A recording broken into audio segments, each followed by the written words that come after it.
Yes, it's time for Type 40 Live, materialising here again with the live stream Doctor Who magazine show all across your view screen in real time on Rumble, X, YouTube and on Facebook too. It's all happening in front of a live chat, positively throbbing with fellow friends, fans and companions just like you. This is where the week in the Whoniverse starts. If you've missed it, well, we might have caught it, and it works both ways, of course. This time, we're pretty sure that you've been talking about and thinking about the same things that we've been talking and thinking about amongst ourselves, judging by the messages and the activity on our social medias from out there, where fans of Doctor Who all gather. Yeah, this time it really is all about him. Just how he likes it. No arguments.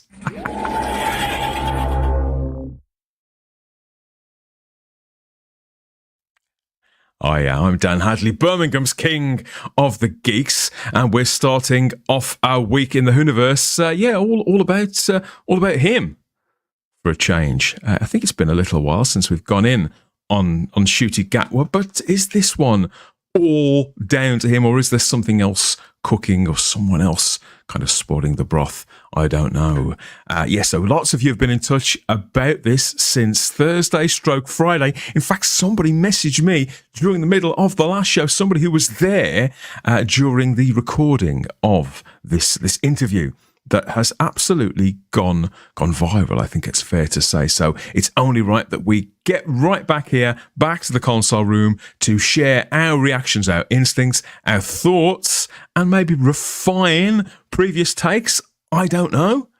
That's all going to be seen as we go along, isn't it? So if you're there in the Type 40 Facebook group, please remember to hit that little blue link, and then Facebook tells StreamYard who you are, and StreamYard will tell us, and we'll all get on first name terms to cozy down in front of the screen and to rewatch and to rethink and to revise and to review what was said by the leading man there on live. Well, it's sort of live television, live but not live.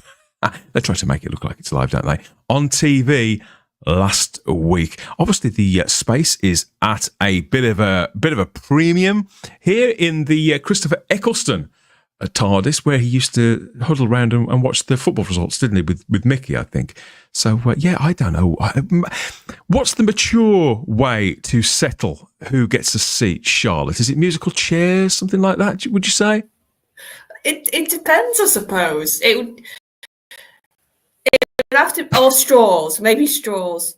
Or straws. I like it. How are you? Good. How was your weekend? Fun. I was just saying, now Christmas is on the way because all the adverts are telling me. I'm sort of just gotten in the mood, and I've started to look at pantos. So that was my weekend. What's on around Oh no, me. You aren't. Yes, I am, and the fun of who's in it and do I like them? That's my other thing with pantos. Oh, I see. How do you choose the who you like and who you don't? Is it people off soaps or people? Who do they have in pantos now? I have to know them, because if it's somebody from like one of these reality shows, I have no idea. Yeah. So if I know the name, that's a good start. Yeah. if they're actually of some credit. And if I think they're going to be funny, like those are the main two qualities I look for. At one time, you could guarantee that John Barrowman was going to be doing one around here, usually somewhere. He was usually in Birmingham with the Crankies. I've never seen him in one, and he's definitely somebody who I'd love, if I could, to see, because I bet he'd be absolutely brilliant. He was a scream. He's barely out of tights, and that was whether he was in panto or not, come to think of it, from what I've seen. I know, I think that Matt Pott is, considering that he's not British, he lives on the other side of the world, I think he's hankering to go to a panto, aren't you, Matt? I think he is. Yeah, I'd go if Jodie Whittaker was playing Peter Pan, because I'd be there to cut the strings. See her go flying into a cliff face like Wile E. Coyote or something. Something like that, something like the show goes wrong, Good to have you back, mate. How was your weekend? We're good. Yeah, it wasn't bad. Wasn't bad at all, really. We're starting to get the summer weather back up again, so it's we're the opposite. We've all got colds. Getting your heat now. Yeah. we've all got the sniffles, as we call it in Britain. God, I feel like such a big wet using that word, the sniffles. It's something that a cat gets, isn't it? The sniffles. I don't know. Snap me out of it. Somebody. It should be a cartoon character called Sniffles, shouldn't there? There is. Maybe. It's a mouse. Is there? Oh, okay. Yeah. Well, we live and we learn. Now, if we haven't learned by now, then we never will. I don't know what his excuse is, because he was only on with us the other night. He's back again, returning to the scene of the crime already. We've got Anthony Weiner back on the show. Hello, everybody. Now, Dan, thank you so much for having me back so soon. Yeah, well, we had a good chat the other night, didn't we? About lots of things, about the past, the present, and the future. This one's very much about the here and now. But you said the other day that you're not glued to social media. You've got a presence, but you're not a slave to it. Do you keep an eye on the feeds when stories break, or do other people sort of whisper to you and say, "Have you heard about this or that or them or that, those over there?" How does word get through to you? So I am on X, and I've started to, since I did this show on Thursday, Dan, I've started to up my presence on X by being a little bit more involved in conversations. I used to loiter a lot. So now I'm kind of fully fledged me, which is great. The reaction to the show was great amongst people I know. So it was really nice to be invited back today.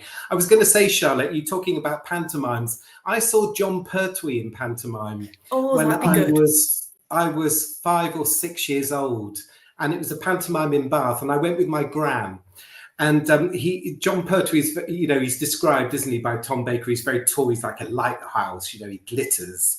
And you remember that line very famously. So he came out of the back of the Theatre Royal, and he was carrying a bowl of, a packet of Kellogg's cornflakes under his arm. He had a denim jacket on with the collar up. It was studded. He looked like a kind of modern sort of biker-clad Doctor Who rather than the Velvets. And my grandmother said to him, "Oh, hello, Doctor Who." And he turns around to her and he goes, "I'll try and do an impression, Dan, so do forgive me, John Pertwee fans, do forgive me." He went, Madam, that was years ago." It was only about 2 years ago, and I was quite little, and I was looking at Doctor Who, and he sort of slapped us down, and that was it. Oh. with his cornflakes as well. His cornflakes. Madam, that was years ago. I went and saw Snow White and the Seven Dwarfs, and one of the dwarves fell off stage. Oh. Fell into the pit. But that's part of the fun. Like, I was only that's 5 what I at love the about pantos. Do you suspect he'd been on the sherry? Yeah, just a little. What, me? Oh, him, yeah. The dwarf. Well, maybe John Pertwee's been on the sherry too. The dwarf and the Doctor come to think that'd of it. be terrible meeting your hero, and then you just get away from the shattered childhoods at Christmas too. The only thing worse that I can think of is if it happened on your birthday. Birthdays are going to be a bit of a recurring theme on this edition of the show. Someone's got a big birthday coming. In fact, I think 1 or 2 of you have got big birthdays coming up. Not least of all her. Yeah, she has made it. She's present, sort of almost altogether. And never correct. But she is our MVP, the one and only Shah. MVP, wow. I've got a haircut and I'm an MVP. I think Monday's going quite well. You all right? Yeah, what is that hairstyle called? Is it called MVP? No, it's called try to get it out of my face. When you've just had your haircut and they style it and it's all just in your face. Yeah, happens to me all the time. Yeah, I have a huge problem with that. Just spending the whole time just trying to get it out of my way because I quite like having my long hair, but it's fine. It's fine. It is what it is. Well, it looks fabulous. So how's your weekend been? I think it's been a week or 2 since I spoke to you. How are things? Yeah, just busy, just really, really busy. I can't even tell you why it's been busy. It just has been. But that's not mentioned. Especially if you're on parole. Don't talk about it. Great. Thanks for that. No, you tell us as much or as little as you can. But yeah, we've got so much to get into on this one. I don't know if you're aware of what's been sort of fueling the Whoniverse over the weekend and filling up feeds and things like that. But it's I wouldn't call it scandalous, but it certainly does sort of throw things into a bit of a curveball, doesn't it? I think certain things that we joined certain dots, and it looked like a particular picture was forming. And now there seems to be some extra dots going in a different direction, which is sort of changing the look of everything again. But such is the nature, it seems, of following Doctor Who in 2024. Are you guys following all of that out there in the live chat across Rumble, X, YouTube, and on Facebook? I hope that somebody is. Heaven knows where we'll be by Christmas. By Christmas, it's not that far away. People keep saying 2.5 months. Believe it or not, I know. I haven't even started buying yet, Shah. I don't. No. I don't. I do it on the 23rd of December, and that's a lot. If I've not got it, I've not got it. A time, of course, for family, and I'm happy to say that I noticed this story broke recently. I'm not quite sure when it happened, but one family has expanded here. So I was delighted to see these pictures of Jenna Coleman out and about here, pushing a buggy with her partner, the director and filmmaker Jamie Childs there, and so she's given birth to her first child. Isn't this lovely? She's got her shades on, so obviously wanted to be left alone, but they took a picture anyway. But I'm thrilled for her, Anthony. You know? Yeah, absolutely. She's got her shades on, but she's moving on down there, sauntering down the road. Yeah. And she was a great assistant, a companion for the Doctor. We wish her luck.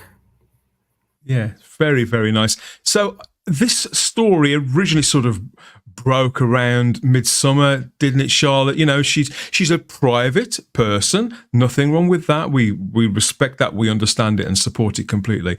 But she did sort of premiere her bump. Do you remember that at Chatsworth House at some sort of function? It was to do with some sort of charity, wasn't it? Yeah, she had a very nice floaty sort of flowery dress from memory. But yeah, it's lovely when you see sort of the companions grow up, as in the actresses and the people who've been part of the show sort of get a bit older and have families, like Karen Gillan showing her bump off at the moment. So it's just lovely to see. It's when they say in these pieces as well, Charlotte, they say, Jenna Coleman, 38. 38? When did that happen? I thought she was still around 24. I can remember on the show, she never seemed to age. Whereas for me, Karen, she looked incredibly young that first series. And then she did seem to age very gracefully and beautifully. But whereas with Jenna, she seemed to always stay the same for me, whether she was with Matt or Peter. Yeah, I mean, you could say, they don't look too bad, actually, considering that it's their first child, both of them. So you can guarantee that there's lots of night feeds going on. I think they're both faring quite well, Matt. Oh, yeah, Matt, you really tried. You really tried, and I absolutely commend you for it. I saw it. Keep a straight face. I saw it slowly break. It was cinematic. It was wonderful. You see, I've been where they are now. I've been up at all hours feeding babies and things like that, and I haven't had twins. It was appalling. You see hours of the night that you never think you'll ever see until you have kids. So I think they're faring quite well. But Jenna Coleman obviously left the series 10 years ago, 12 years ago now. But forever Clara Oswald to us, even though she's gone on to great success in other shows, playing, who was it? She played Victoria, didn't she? Play Queen Victoria. And now she's in the Sandman and several serious dramas as well. So she spread her wings. But for now, she's positively nesting. And I just think this is all very wholesome and very sweet to see. And again, everybody at Type 40 and Type 40 Live sends Jenna and Jamie and their new arrival our very, very best. Lovely, lovely, lovely stuff. And a Red Bull, keep the energy up. She's wearing glasses. She doesn't want to be seen. No, she's knackered. It's 8:15. I can say it. Yeah. I think we just about got away with it. I nearly swore earlier on, but I think I got away with that. I think I got away with that as well. It's also, I don't know if you've noticed, but it's very much the case that convention season is in full swing. Now, everybody's back from their proper holidays, Anthony. You see the calendar start to fill up with little one-day events or weekenders here and there, all in the run-up to Christmas. Do you do many conventions? Yeah, I mean, I do, and I have done. I think the first ever Doctor Who convention I went to was an event in Bath in about 1980. I think it was about 1985. So seeing Colin Baker in his Doctor Who outfit was pretty exciting as a 14 years old. Yeah, 14-year-old seeing Colin Baker in costume. And I feel very lucky, Dan, actually, in those early conventions. I got to meet lots of people that are now sadly no longer with us. So at that particular event with Colin Baker, there was the late, great Ian Marter was there. Really? And the writer Dennis Spooner, and also Graham Williams. So there was a roll call of names at that event that, are Doctor Who legends, or were legends, are legends, continue to be legends. So, I've always been to conventions. I've gone to less conventions recently, only because the old convention format, the kind of panel of the Doctor and all of their companions, perhaps you see on those Panopticon videos from the 80s and 90s, those have kind of, just like that then. Just a panel like that is more interesting to me than maybe a Comic-Con type convention where it's 20 seconds, if that, with a person, photo signed, gone. I'd like to hear the stories more. So I was a big convention goer. I went to Longleat in 1983. I battled those queues on that Easter Monday. I saw Tom Baker from afar. I saw Patrick Troughton from afar. It was an opportunity at that point to kind of celebrate Doctor Who. I don't go to so many now, Dan, but those ones I went to in the 80s and 90s, I feel quite fortunate that I did get to meet people like Patrick Troughton, and I did get to meet people like John Pertwee and Graham Williams, who I've just mentioned, because they were actively on the convention scene at that time. Because that scene does evolve, doesn't it, in every way, not just the way that it's run, but the people that are present too. I think some people take to it instantly, actively seek it out. In fact, Shai, you're very aware that some of the stars revel in it. I think it's no secret that some of them command a hefty paycheck from it. We've all expressed our thoughts about that before now. But some of them, I think there's plenty of them, do seriously enjoy it. Some of them enjoy it too much. John Barrowman, I think he'd live his life at a convention if he could. He seems to be permanently with the sort of party lights, the glitter ball, everything sort of in full tilt for him. But no, I think it's lovely, and I think it's quite infectious. And having gone to a couple of conventions myself after like a 30-year break recently, I can see how you could catch the bug. One person who's definitely caught the bug is Sophia Miles. Here she is. She's gone all rock and roll. This was at another one this weekend. This was Sophia. She was at Farnborough. I think she's doing a bit of AC/DC there. I'm not quite sure what's going on, but she's been all over the place over the last few weeks. Of course, we would recognise her when she was Madame du Pompadour in 2006, the girl in the fireplace herself. And obviously, Sophia's been in many things. She's in the Thunderbirds movie and various other dramas, and the Transformers film. She was in one or two of those, wasn't she? So that she's done a lot of TV and a lot of movies. What was that show where she was the vampire? Underworld. Underworld. I thought it was Underworld, but that sounds... That's the Underwear Factory. Kate Beckinsale? That one. Yeah, she's played a lot of that kind of thing. So yeah, we like Sophia Miles here, and to see her out there mixing it up with some of the Doctor Who legends that you were talking about, Anthony, that's a good thing too. So she's shared these pictures of a recent event. She was in Sussex for this one, and so she's there, and she said on social media, this is over on X, and she said, here I was with two living legends in Sussex with Brian Blessed and Sylvester McCoy as well, the Seventh Doctor himself. And if you look at the look on her face, you can see, I know that Sophia is a bit of a movie buff. We've spoken before about, because Ian knew her years and years ago, so we've heard all the stories. She's sort of a friend of the show by default, so we know she's a bit of a movie fan. But she said, I'm with two living legends, and she does look like she's proper geeking out there, listening to whatever it is that Brian Blessed is saying to Sylvester McCoy. Whatever he's saying, I was going to say, whatever he's saying quite loudly by the look of that photo. You can't speak quietly, Brian. I mean, what do you expect?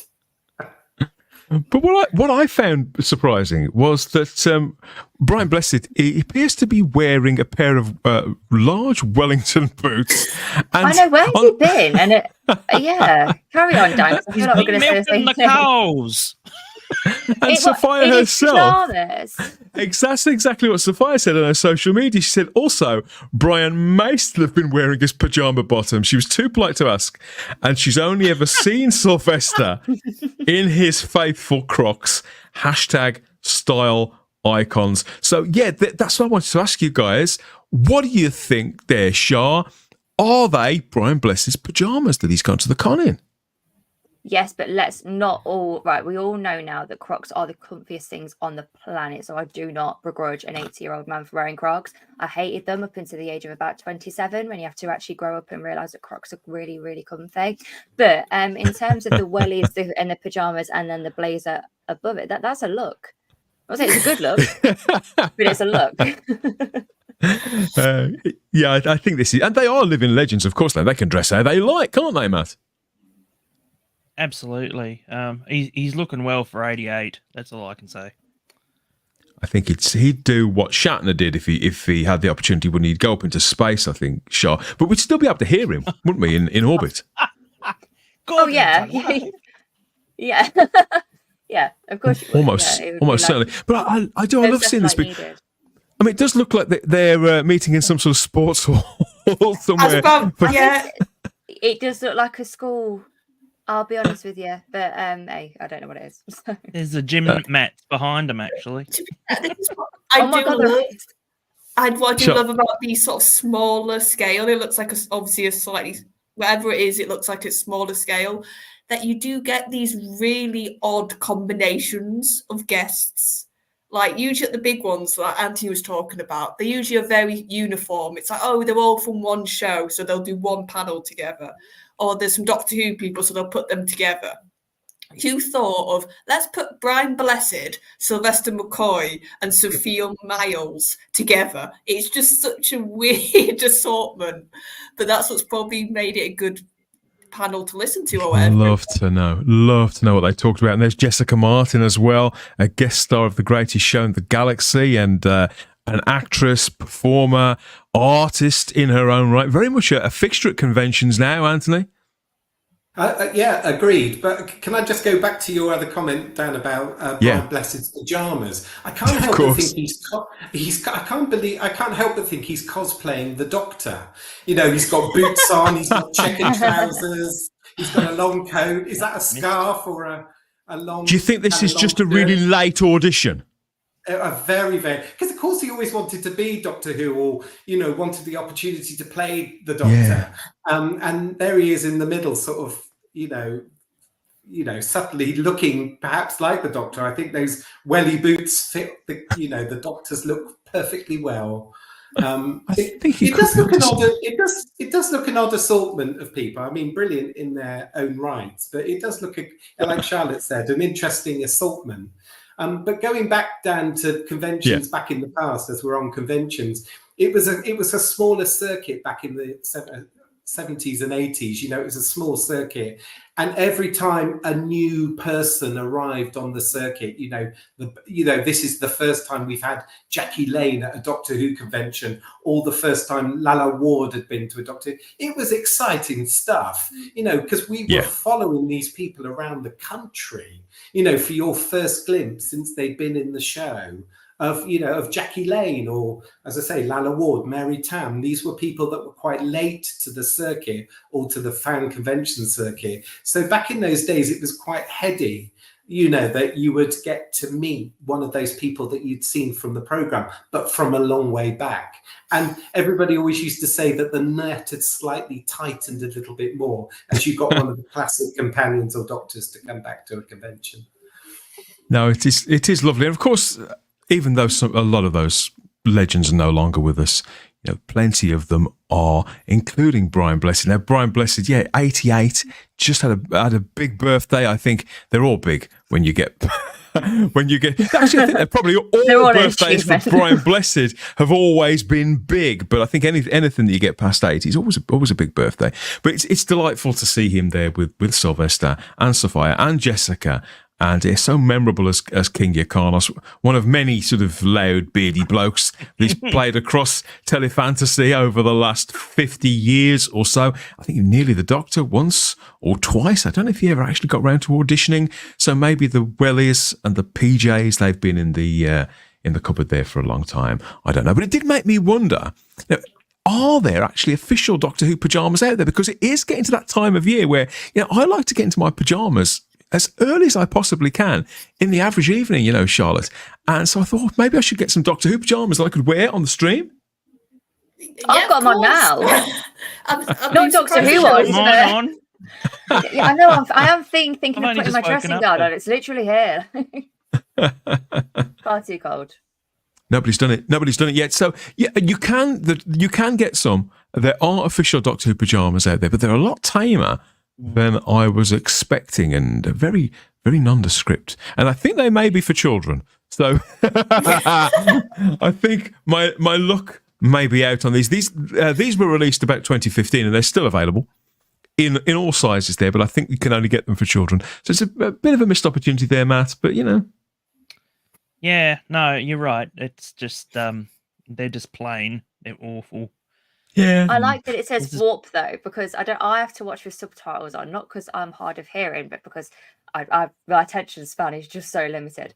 So I have to watch with subtitles to know what's going on, and it's so funny watching it classic and watching new. And the reason I say that is because when you're watching classic on the subtitles, it's like warp warp, and then when you watch it modern, it says metallic thrumming. I just find it really funny. Metallic so I feel thrumming. like they should put metallic thrumming on the pajamas instead. That sounds absolutely filthy.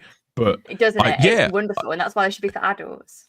No, I had no idea that they did that because I never put the subtitles on it. So I only put the subtitles on when Ncuti's performing. when he's just speaking generally. I can't understand a word. Yeah, so with the official pyjamas being a bit of a disappointment, I did go and look at some unofficial ones. So check this out. There's wibbly wobbly, timey wimey there on those. Brilliant. Yeah, I like a bit of wibbly and wobbly given half the chance. So I approve of those tremendously. Is that for a woman? I need them. I need them so much. Wait, sure, there you go. One for the old Chris. And you've got to take photos as well. One for the Christmas list for our MVP there with a wobbly bit. Christmas so we've got card. that there.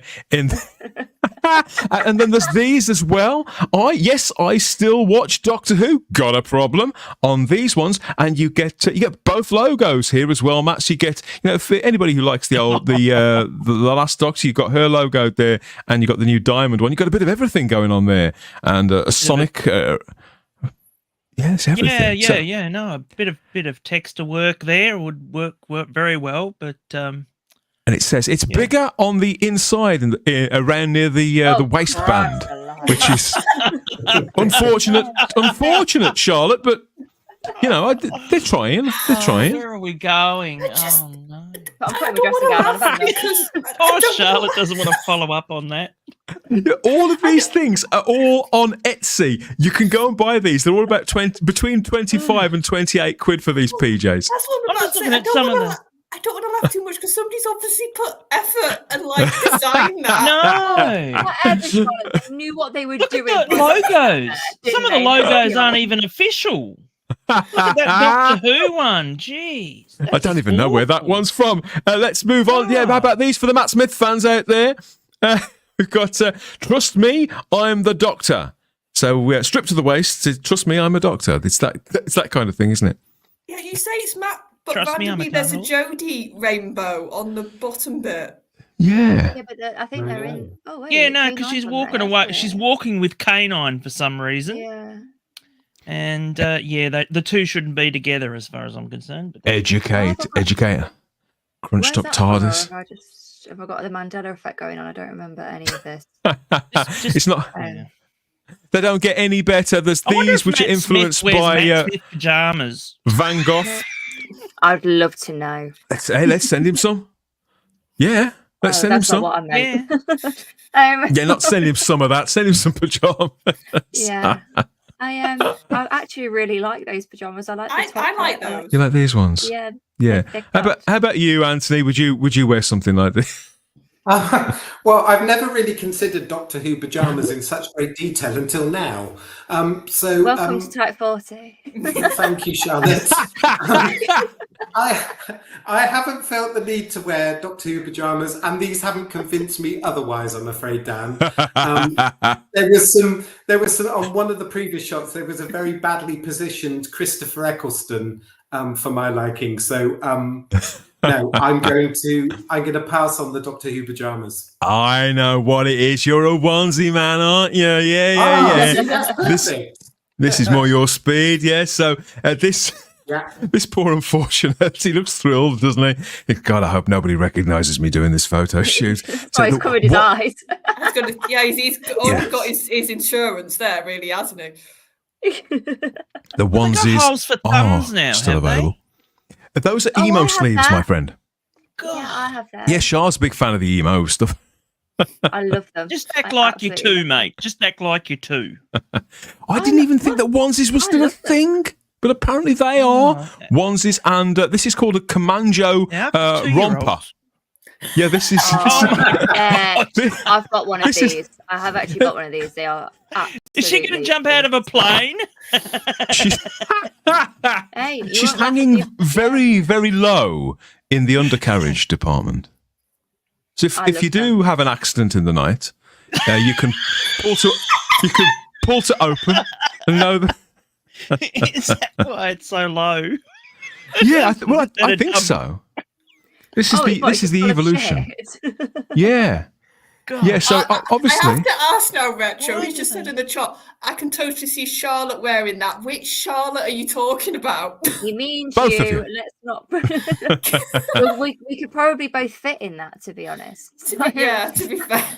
Now, sadly, this Comanjo suit and the onesie, they're sadly only available in the States. They are official Doctor Who licensed items at Walmart. So you lucky Americans, you can go and order those. And if you want to take a picture in your night attire and send them to us, type40.podbean.com or type40 at Instagram and X. With all of that, we'll be more than happy to put the pictures up on the screen as we get into winter and closer to Christmas and the Doctor Who Christmas special. Into summer, if you're Matt. Like garbage just say it looks like a pantomime costume. Charlotte at the bottom, Charlotte at the top. Why do I have to be at the bottom? You could probably fit two people in. You could probably fit two people in there. Yeah. Thank you. Yeah, very good. Yes, so this is, believe it or not, this is Type 40 live across Rumble, X, YouTube, and on Facebook too, talking all things time and space and time with the panel and everybody there in the live chat. We'll come to your comments, as always, in a moment or two. We've got to remind you that, you want to get this in your life. Now, it's the latest issue of Doctor Who magazine, and it includes an article by our very own Simon Horton. He tells the story, the daytime story of his experience, his encounter with the 7th and the 3rd Doctors on daytime TV all the way back in 1988 with some exclusive photos. And yes, support Simon. It's his first article for DWM in years and years and years and years. So yeah, it's you get a paperback as well. You get the target book of the Eve of the Daleks in there as well. And there's an audio drama download for every reader. I think it's a good story as well, which is even more surprising. So yeah, so we're really proud of Simon for getting his article in the magazine because it's a story that people have asked him about several times. So yes, you can get that. I think it came out last Thursday, so it'll be available for a little time yet. And you can, as always, get us in your ears on the Type 40 podcast at type40.podbean.com. Okay, so who have we got in the live chat? Yeah, we've got lots of the regulars have turned out to see us on this one. Yeah, because this is a reaction show to something that's very much going on in the here and now. And we've got so many people. I don't know whether we can't possibly go through all of those. Let's get stuck into the real meat of it. And what's been on your mind, what you've been messaging us about over the last 2 or 3 days, and catch up with what we all feel about it so far. And Dan, your viewers are smart people. The very smartest, I'm told. Everyone says so, and I think they should know the truth, which everyone has been saying, is that Russell T. Davies and Phil Collinson, they've been going into these neighborhoods in Cardiff, and they've been eating the dogs, eating the cats, eating all the pets. My people tell me it's true. It's all true, and it's sad, very sad.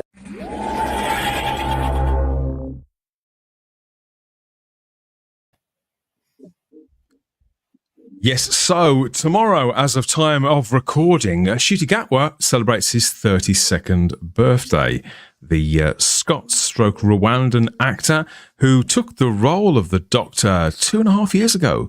He was cast, believe it or not. Well, it doesn't seem that long, and yet it seems longer. I'm not sure how that works, Charlotte. But he's only actually been on screen for a few months, so he sort of feels like he's been around longer than he actually has. But it's Ncuti's birthday, so this Tuesday, the 15th of October. And we wish our current lead actor a very, very happy birthday.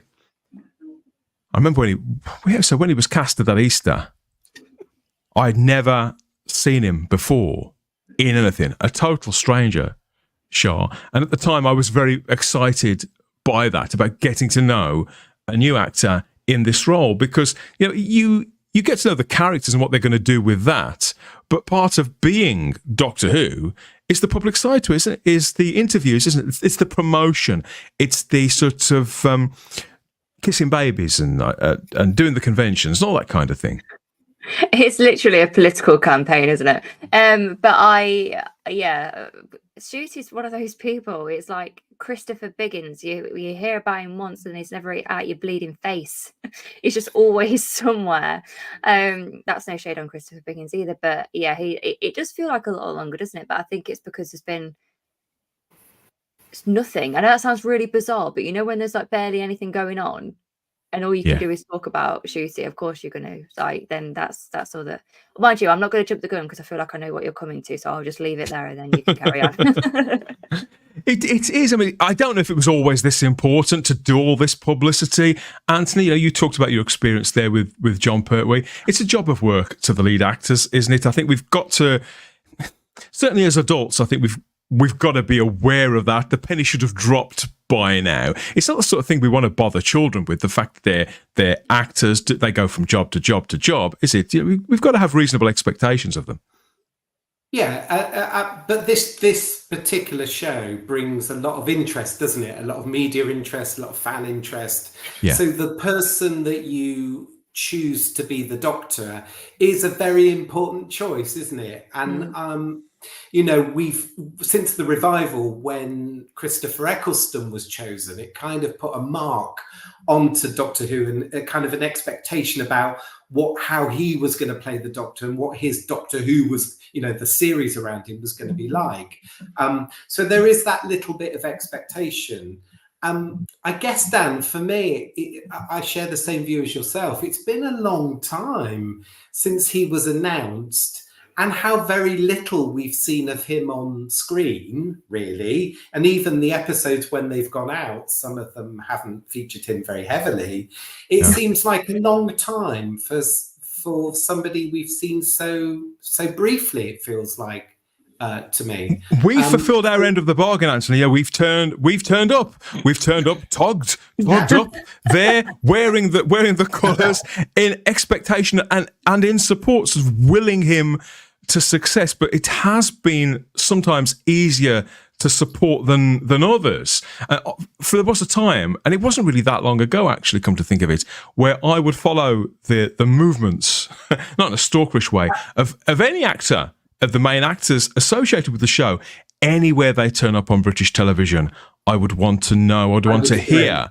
I wouldn't want to miss a single thing they'd got to say. And it wasn't just the idea that I may miss some sort of spoiler or exclusive. The fact is I wanted to get to know them that little bit better. Yeah, I would agree, Dan, and I think that's part of the problem for me is that I don't know him, that well. I haven't seen him on many things. I've not seen him on many chat shows. I actually I watched this purposely because I knew we were going to talk about it today. But I wasn't very keen to watch it had we not have been talking about that tonight. And I think that's quite revealing. That Ncuti Gatwa, the new Doctor Who, is on the Graham Norton show. Ordinarily, if that had been David Tennant or Christopher Eccleston, I would have been there. And I would have been watching it live just to get to know them a little bit more and perhaps for this, this scoop or a clip or something that might be shown. This one, I didn't watch until you said we're going to do a show about it. Then I went and watched it. Because this is a big deal. It's a big deal to be on this show. It's been going sharp for 17 years in its current form. Before that, Graham did a very similar show on Channel 4, which I think was just called So Graham Norton. But it's been on BBC One in this Friday evening slot now for 17 years. Back in the day, it was almost compulsive viewing. I think whether you even liked Graham Norton or not, because of what he did with it. He the chat show formula had got a little bit stale, and he sort of bent it out of shape in quite fun and interesting ways right at the dawn of the internet as well, Matt. So that he would go and look people up on the internet. He would Google their name while they were sat in front of him, and something obscure would turn up, and he would sort of play with that a little bit. So now they're things which sound quite passé, but back then it was sort of groundbreaking. And I think he was the first chat show host I ever saw who would bring on a group of guests all at once, rather than, he'd get Michael Caine on, like Michael Parkinson would bring Michael Caine on, do 20 minutes with him, then bring somebody else out, and then bring somebody else out. They'd each have their 20 minutes, and that would be that. It was generally quite an inflexible format. There was an etiquette to it. That was the way it was done. And Graham Norton and a couple of other people like him have kind of taken it into a more informal direction, which I think was needed, which has helped humanise the actors a little at that time, because now we're sort of on the other side of it, and they've sort of been humanised a little too much, really. And this show kind of ticks along. The BBC always pull out the stops with it.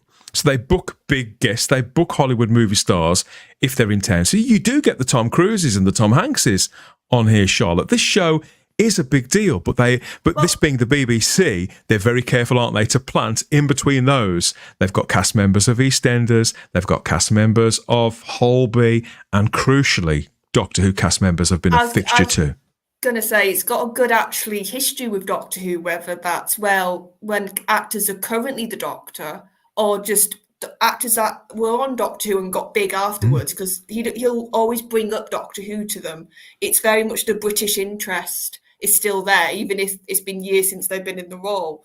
And I can remember, I think it must have been for the 50th, they even had a dedicated show, I think, when it was all Doctor Who people. So you had Tennant, you had Smith, you had some of the other, I don't know if Billy Piper was on it, and it was like, you could tell it completely took over the show.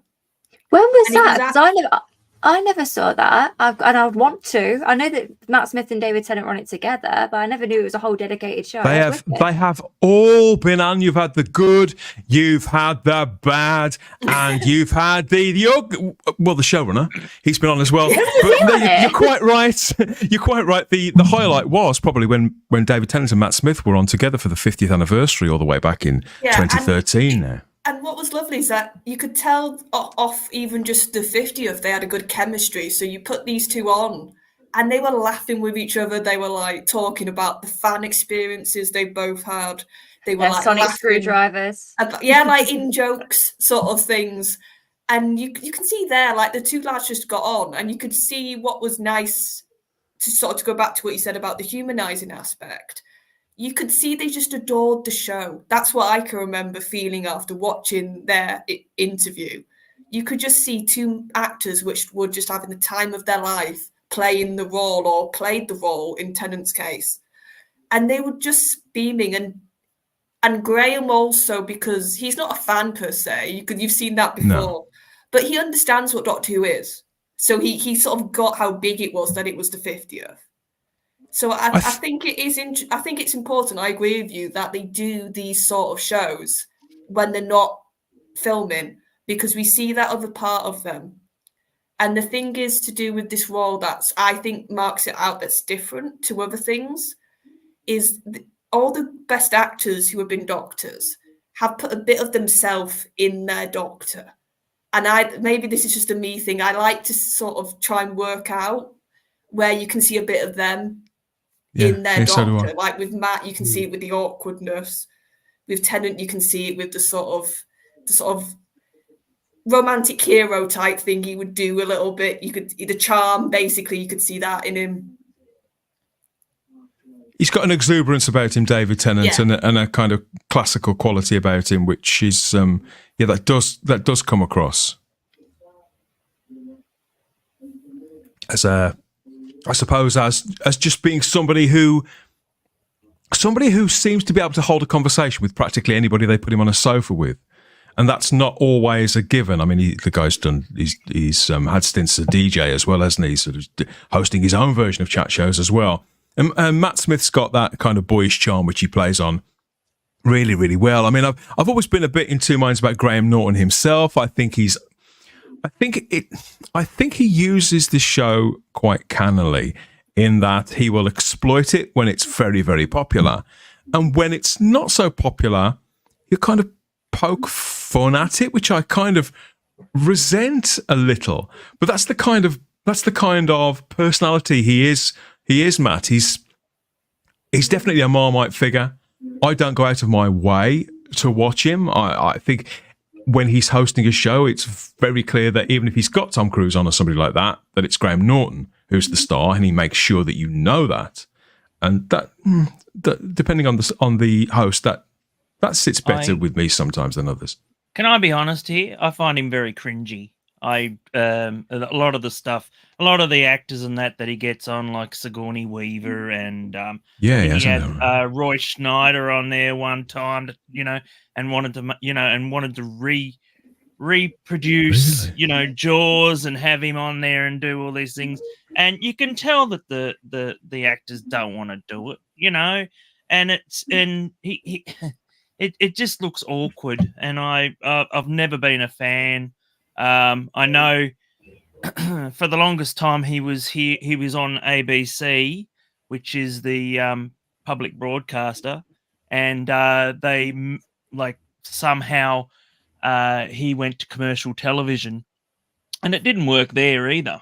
So it was more popular on the public television than it was for the for other commercial broadcasters. So and it just disappeared completely. So but obviously the money talks and all that. But I was never ever a fan. I never could really sit and watch him. I'd probably watch some of the interviews if I had to do Doctor Who, but I know that they had a lot of. There's been certain moments in that show that have gone viral. I think it was Mark globally Wahlberg. viral. Yeah, there was like Mark Wahlberg, I think, was a guest, and he was very touchy-feely with another actress that was on there. Oh, yeah, he was drunk, wasn't he? Yeah, really? yeah. And, so, and, Norton didn't call him out. See, it's not really on my radar, because just as you say, I don't find him cringy as such. Just that I wouldn't watch him out of choice. Really, I wasn't surprised that Ncuti made a very quite early appearance on the show. He was there just at Christmas just gone, there on the sofa in something interesting. MC Hammer's trousers. There, he's got those out of the charity shop box. Yeah, it's quite extraordinary. And there he is. There he is back again this week. So, but he's not there to promote Doctor Who this time. He's there promoting the play that he's in. So this is the importance of being earnest. It's about to open on the 21st of November at the National Theatre on the South Bank. Not enough money for doors or trousers, but I don't think Ncuti traditionally, he doesn't really mind that, sure. So that's what he was there for. And this is series 32 of the Graham Norton show as well. So that's the reason why he was there officially, but it's not going to come to a surprise to anybody that the conversation made its way around to Doctor Who pretty damn quickly, is it? I mean, that's despite the fact that he's there on the sofa with Zoe Saldana from the Star Trek movies and the Marvel films. In fact, I've got a bit of a crush on Zoe Saldana, so I thought, maybe I should watch that one. And that's Selena Gomez sat next to her. Kevin Kline, fabulous actor. Don't know who the guy is with the lightning bolt, the Tipex on his face, but I hope he had a good night. It looks like he did. And Miranda Hart, bizarrely, I mean, is it still 2008? I don't know. Looks like it because Miranda Hart's there. Oh no, she's big news at the moment. She got married. Oh, I love Miranda Hart. That's the reason why she's on every single interview thing, because people can't believe that she got married, I believe. So no, she's promoting the book. Or that anyone would want to marry her. Oh, bless her. No, that is lovely news. Congratulations to Miranda. So that's what was happening, and that's the whys. But what on earth has he said that's caused him to go? Is viral an overused word now? Maybe it is, but certainly in Doctor Who terms, this is what everybody was talking about over the weekend. Ncuti Gatwa on the Graham Norton show had a certain amount of expectation because obviously it's been very, very quiet recently. People assumed that he was going to announce, reveal, or premiere something officially. Charlotte, I was never really sure why. To me, it seemed clear why he was actually there, but as fans, of course, we're going to latch on to, when it's very, very quiet, we're going to latch on to any opportunity, aren't we, to hear something new? I think we were going to latch on to it anyway, but we spoke about this on the Thursday show. At the moment, there's a real feel of uncertainty around the show in general. There's a real feel what's going to happen next. And I think because of that void, this interview probably got a lot more eyes on it than it would have if it would have just been a normal sort of, we've done one series, the next one's coming out next year, like business as usual. It doesn't feel in sort of the brand at the moment doesn't feel like it's working business as usual. So your front man is sort of going to be seen as possibly a way to give a hint as to which way the wind's blowing in fandom right now. As I say, it's not the kind of series I will seek out, Anthony, but how can I resist? I mean, they recorded this on Thursday night, and within hours it had been reported that Ncuti had addressed his future on the show, both in the short and the long term. He expressly stated that he's there for a third season that's not been officially confirmed yet. But this is what we told you over the summer, that Doctor Who has been recommissioned by BBC Studios. But yeah, the news that of Ncuti saying that he was actually going to be there playing the Doctor for a third season, that was the first that anybody had heard from anybody associated actually with the production, outside of just rumour, conjecture, whatever you want to call it. And so that news, understandably, at a time where people are starved of real news, this was absolutely everywhere. And so fandom was quite understandably waiting to hear for themselves when the thing aired on Friday night. But what happened on Friday night, when it did go out on BBC One, was slightly different. So check this out.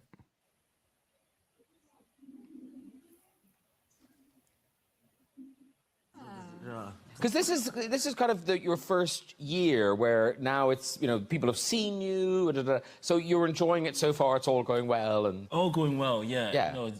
Just finished the second season earlier this year. We've got the Christmas episode coming out in May. Christmas. Yeah. Stop it. Yeah. Radical. And but no, it's been amazing. And you can see the cut, couldn't you? Yeah, and he doesn't say a bloody word, Matt. So, yeah, no, you can see it. There was a cut there. You could definitely see that. So yeah, the bit of news, the bit that people were excited about, wasn't there when this actually went to air, and yet the internet was full of articles from all sorts of sources, reputable sources associated with the BBC, like the Radio Times, and yet when people go to the iPlayer to watch it, he doesn't say a word about any of that. The BBC would have seemed to have excised it from the broadcast version. So what are your thoughts, Matt? Me? Oh, I think it's definitely been edited for something that he's obviously said that he shouldn't have, and the fact that it had been revealed in the Radio Times was the bit that really made me sink, because I was like, oh, it must be true if Radio Times is. I didn't know, because I live away, so I don't live anywhere near the UK, so I didn't know that this hadn't been transmitted yet, because I was just reading, because I thought maybe the Radio Times would talk about something after the fact, that it had been shown. But the fact that it hadn't been, that's really quite interesting. Does that mean that the Radio Times have people on the ground in that studio? Or they will do, yeah. Or they could have got the tip beforehand that Ncuti was going to say to that effect. It's a high-profile show, isn't it, Charlotte? Like I say, I had somebody who was there on the recording in the studio that night message me. I'd got the message when we finished recording the Type 40 live stream last Thursday. I got back to my inbox, and there was a direct message from somebody who was there saying Ncuti has just confirmed he's in a third season. It's going to be so. It was just spoken, clearly just spoken for anyone to hear. As no big deal, as just a natural, I wouldn't even call it a train of thought thing. He seems very aware of where he is, who he's speaking to, and what he's saying, Charlotte. Yeah, and it's not like Norton even said, "Oh, so are you doing a series 3?" Because whenever he got very direct questions at Comic-Con just gone, and they were quite direct about his future, he suddenly didn't know. And that's what sort of my big thing about this at the moment. Comic-Con wasn't that long ago, really. It was summer that he was getting those direct questions about his future. And he basically said, and I'm paraphrasing here a little bit, he said, I don't know after series 2. I don't know, that sort of vibe. So now suddenly, if that's what he said, and people who were there can say that's what he said, basically, he seems very certain now that he's filming series 3 and that he's the Doctor. So that's what my question is at the moment about this whole thing. Because also, we'll probably get into this later, that this whole quote goes against what Russell's saying. And we'll come to Russell. Right, we will come to Russell later on. So this is what we saw when we heard with our own 2 ears there, Anthony. You just said it's all going well. We finished the second season early this year. We've got the Christmas special coming out at Christmas, but it's been amazing. No word of a third season at all. But this has actually been translated. We have transcripts of what was actually said in the studio, and he actually says it's all going well. We did the second season this year. The Christmas special is coming up, and we are filming a third series next year. Nothing more and nothing less than that. It's not very much, but what there is there, it's unequivocal. Ncuti Gatwa clearly believes that he's filming a third season next year, so surely that's sort of, it's a really simple thing, Anthony. I mean, it's just a TV show. Why all the subterfuge, do you think? Yeah, I think I'm going to jump back in on Charlotte's point again, Dan, because there's been no announcement about a third series. And I think, we're going to go on and talk about RTD, but Russell is saying, we won't hear about a third series until the second one has gone out. So we've kind of got a time scale. We don't know when the second series is going to go out. So we've got a time scale to know when that third series was to be announced, when that second series has gone out. So Ncuti coming on to Graham Norton and saying we're making a third series seems to jump the gun of the previous comments that RTD had said. And because it was so uncertain, and because there is uncertainty about it, I think everybody's swooped on this comment to say, well, actually, you are making a third series. I have a suspicion that perhaps it's about whether Disney's involved in that third series or whether it's just a BBC product in that third series. I wonder whether that's the conversation that's happening. So that's the distinction, Anthony, that we've always been very careful to acknowledge on this show. That Disney don't commission Doctor Who. BBC Studios commissioned the series from Bad Wolf and Sony, and Disney distribute it. And that, yes, they have some say, but they distribute it, and they've got some editorial say in the same way that other parties have had editorial say up to a point, such as BBC America had before, and the Sci-Fi Channel in Canada, wasn't it? The Space Network had before them. So if I can I just jump in? You go first, and then I'll because I did. I was just going to say, Charlotte, I'm a bit excited. Yeah. I was just going to say that I just feel as though perhaps it's about those distribution, that Disney involvement that's preventing this third subject, this third series comment, and that Ncuti knows he's going to be playing the Doctor in a third series. It's just about when and who's going to be working and providing and producing that. That's what because without going back over too much of everything that Russell said in the last few months, we had, through a string of articles at SFX magazine, we had 2 quotes that those features were bookended by 2 quotes from Russell T Davies that completely contradicted one another about the arrangement concerning a third season. But I suppose he is where he is with that. You have to look at the later one more seriously. But see, where I think this is all getting a little perhaps too serious and blown out of proportion is, and particularly in 2024, where information is going to get around.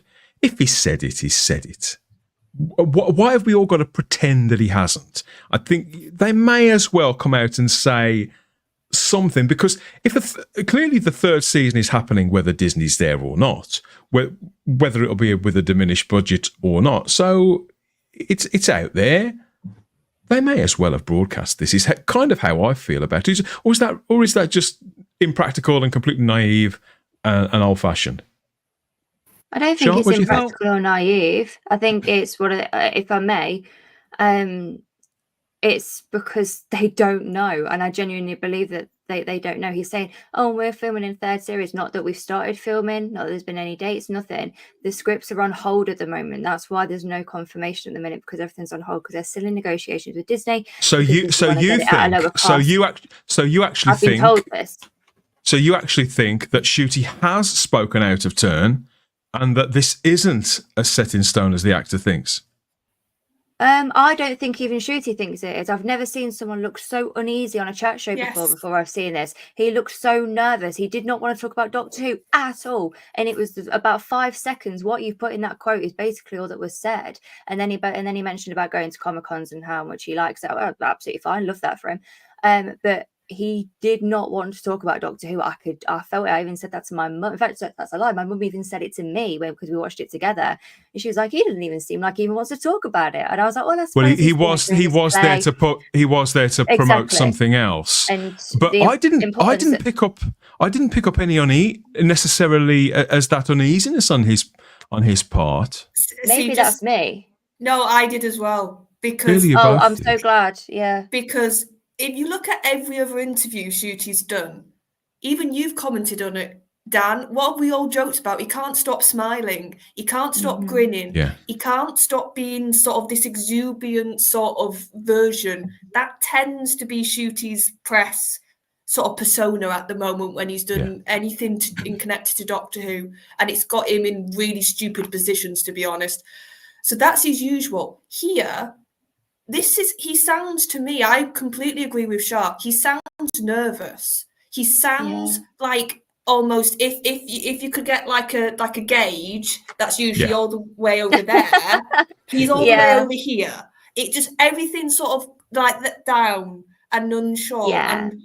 Do you think he could be aware of the conversations that have taken place around his stability? I think it could be 2 things here, and then I'll let Matt sort of carry on. I think there's 2 things going on. I think it screams to me that something's happened with him and the production team, because he's usually, like I said, he's so exuberant, cheeky, smiling, all those things. And now he's like a shell of what he usually is, if I'm being honest, off those comments. He's not as brash, is he? No, he's nowhere near what he's like to be. I didn't watch the whole show. I've only seen like the 10 minutes that this is sort of taken from. So if he seemed off his game, or if others watched the whole thing, he seemed off his game as soon as Doctor Who got brought up. Yeah, he's visibly. Otherwise, he was fine. Tensed up, like visibly, and it was. Obviously, I don't want to see that. I don't want anyone to feel like that in any respect. But the thing is, he has had issues. I'm not going to say what they are, but everyone knows that there's been issues on the set. Scripts are on hold. I'm not saying that means it's been cancelled. It obviously isn't. BBC will pick it up no matter what. But they're on hold, so they've got a penciled-in date for Series 3, or whatever you call it, Season 3. They've got a penciled-in date, and that's why they're working to timescales, because the executive person from Fox that went to Disney doesn't know what to do with it, wants to get it at a lower cost. They can't get the budget, but they want the international distribution, whatever you call it. I can't speak. I'm a bit like... So it's the minutiae. The what, sorry? The minutiae of the deal. I don't know what that is. the various cogs that have to turn to make the machine go, they're clogged up with bureaucracy with... Thank you for explaining it rather than just laughing at me, Matt. I'm not gonna. No, I wasn't laughing at you. He's been laughing at me all night as well. With you. No, I think he's in a cheeky mood.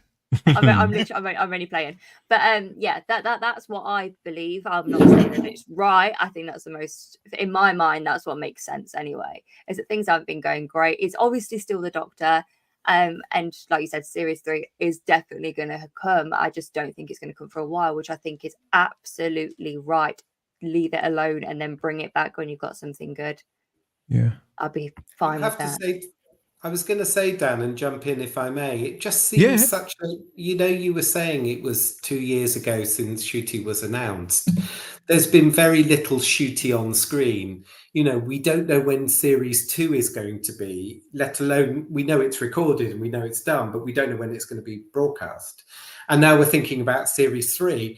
And thinking about Series 3, I don't know if I've seen enough of him in Series 1 to make a judgment about whether I want him to do Series 3. I know, right? Because I don't know if I know. You talk about knowing him, the actor, but I don't really know him, the Doctor. So I'm sort of. He played three, to my perception, three versions of a character, which was purporting to be the Doctor across those 9 episodes that we've had so far. Some of them he played better than others. Some of them were more recognisable as the Doctor that I grew up with than others. But there's still 3 of them, and they all dress completely differently too, which doesn't help either. Don't get me started. Don't get me started on that. Don't even get me started on that one, Dan. The silhouette of the Doctor changing every single minute, 2 minute, 5 minute episode. Don't get me started. It's all compromising the greater effort. Who knows where we'd be? I mean, how I received it was that to my perception, this is a guy who is very much his own brand. I don't think he's as popular and as an in-demand an actor as Russell T Davies has always insisted that he is, just because he's got a massive Instagram following or whatever. I don't think that translates to eyes on screen at all.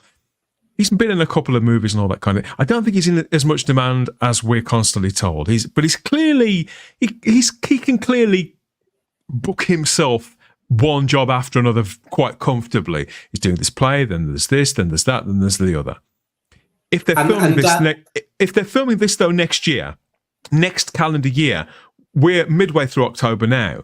His representation, his agent, who Ncuti Gatwa, the actor, he's one half of this setup. The other half is the agent, who we never see, who gets quite a big cut. It's in their best interest. They don't want. It's like having a prize racehorse and not having it race during the main season. He or she is going to have Ncuti booked in throughout the entirety while they're hot property that we're being told, so that he goes from job to job to job to job. That's why I can't believe that an actor of Ncuti's current profile doesn't know exactly what he's doing throughout the entirety of the next calendar year. And so that's why I believe if he says that he's recording Doctor Who from March through to August, then that's where he'll be. Because right now they have to know that, because if he's not there, then that's no, they spend 9 months of the year filming this thing. His agent is going to have this actor doing nothing for 9 months. It's just too close now to a potential, because they'd have to go in. I believe I've been told they're going into pre-production on this in mid-December, and then they'll be filming as from I think February, March time, something like that. I can't quite remember. Which makes sense because he's doing it until January. Yeah, so they're going to need all this locked down so that Ncuti is in work and maximised as this hot property. So I believe that he is doing it, and there's no ambiguity. I can believe that the scripts are on hold because that's a process that they don't need those scripts in a finished form until March.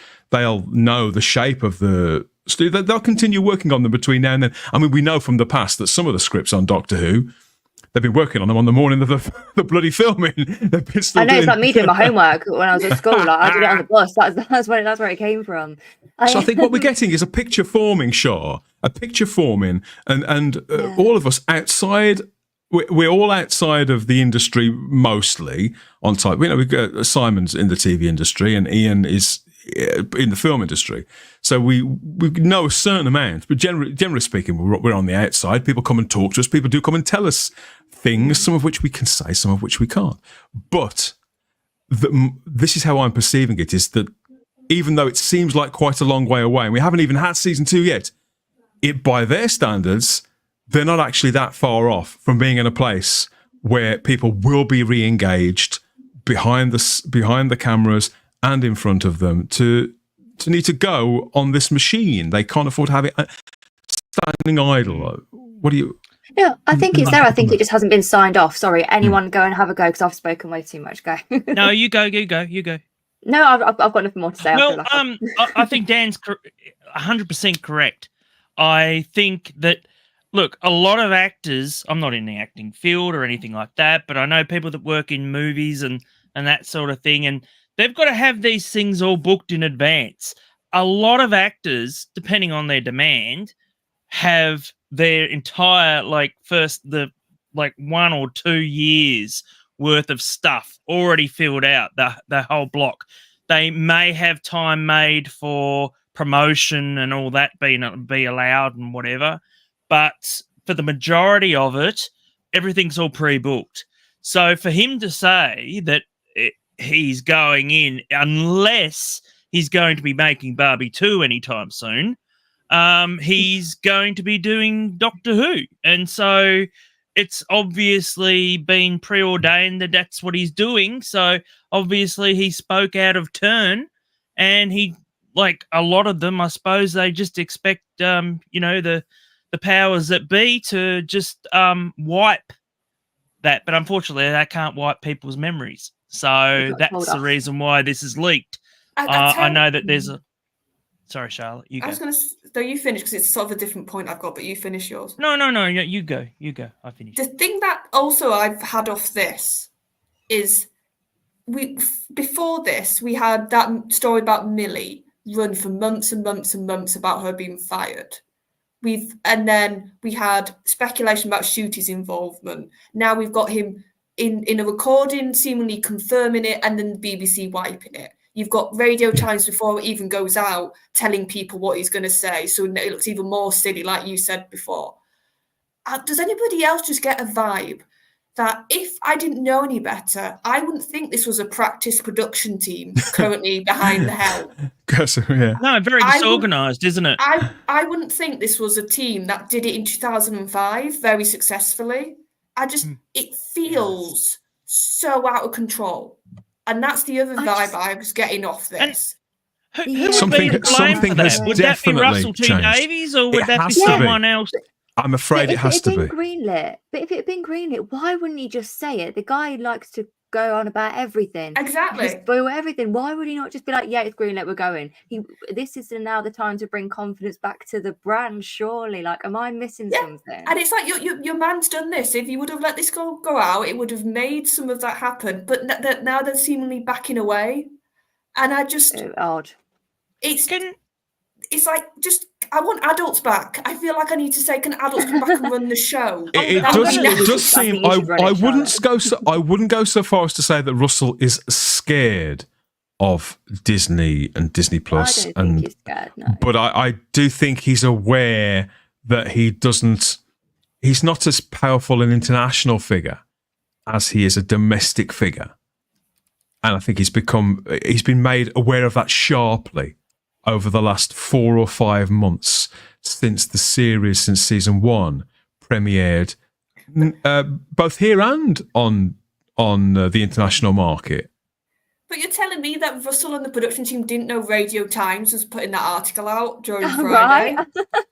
That's a little difficult to believe, isn't it? They didn't know that all the press were basically running the whole of the day. Ncuti's confirmed series 3. Ncuti's confirmed series 3 that he's the Doctor. I mean, because he's been there before. Having said that, because Ncuti isn't there representing the Badwell production, for all we know, he was booked onto the show through the National Theatre.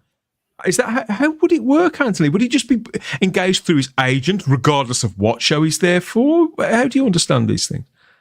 See, my understanding would be, knowing nothing, Dan, is that he was booked through his agent, and I to appear on the Graham Norton show to talk about the importance of being earnest. And that's kind of what you were expecting, and that's probably what he'd probably prepped for. And then the conversation turned towards Doctor Who, and then suddenly you get this. I do agree with Shara and Charlotte that there was some uneasiness. I watched the whole show, and he didn't feel as at ease as normally he has done. I just think, just listening to the conversation, just stepping back for a minute and listening to you guys chat, I feel as though we are all saying the same thing, but in different ways, is that we want this to be like RTD1, but RTD2 is somehow something very different. That we were talking about on Thursday's show with the 5-inch toys, that would have been bam into Toys R Us, and there would have been a collection of not just Doctor and Companion, but a whole range of characters from those series, those early RTD episodes. So now we've got just like that, Dan, just like that. So, but now we've got this kind of uncertainty. We don't know who's going to make the announcement, and actually, Dan, when it comes to the announcement that Series 3 has been greenlit, we're all going to go, oh, is that it? Oh, great. Let's get on with it. Because I kind of just want to see more of it. I can't be waiting for Series 2 because it's already been made. Why aren't we seeing that? Why? I want to see more, to make more of a judgment, to have an opinion about Ncuti's Doctor and about RTD2. But what I have got is a kind of like a mixed message in my head. I just need more of it. So hurry up and crack on and get on with the announcement for Series 3. It can be greenlit and we can all get on. But I would, going back to your question, I would imagine that Ncuti's agent had fixed that had been done through them, and there hadn't been that kind of prepping perhaps that Russell T may have done if it was about a Doctor Who particular focused episode. So he wouldn't necessarily have spoken to Russell before this piece. He would have spoken to maybe the director of The Importance of Being Earnest to say, make sure you say that there's a matinee on Sunday. Make sure you say but I'm sorry. He hadn't prepared for it, so he was kind of taken by surprise. Charlotte. Yeah, but he's the current Doctor. You're telling me that he should be surprised he gets a Doctor Who question? When he's the current Doctor? That's true. That's true. This was the bit that I was going to ask. I'm sorry. This is a question I've been wanting to ask for a long time. So, is this all he said about Doctor Who? Because I actually read somewhere that he had said something about Whovians being lovely yes, he has. people. Yeah, he has. So was that during this interview, Dan, or? Has that been It was cut later. as well? It was later. Okay. It was later in the show. We'll come to that in a little while because it's a related. Yes. It's sort of a related point. I've not seen that reported. Broader, it's a broader point. More about Norton himself. I mean, this show, for those who don't know, even though it goes out as around 50 to 55 minutes on Friday evenings, they record it on Thursday evenings, and usually the studio audience and everybody's in there for around 2 to 2.5 hours. So the actual evening goes on for a considerable length of time longer than what makes it to the screen. There's a lot of careful, clever editing there to make it punchier, to make it more entertaining. And I haven't got a problem with that at all. But I got a bit of a shock with that. Have I got news for you? That's a half-hour show, I believe. Oh, they record that for about 3 hours?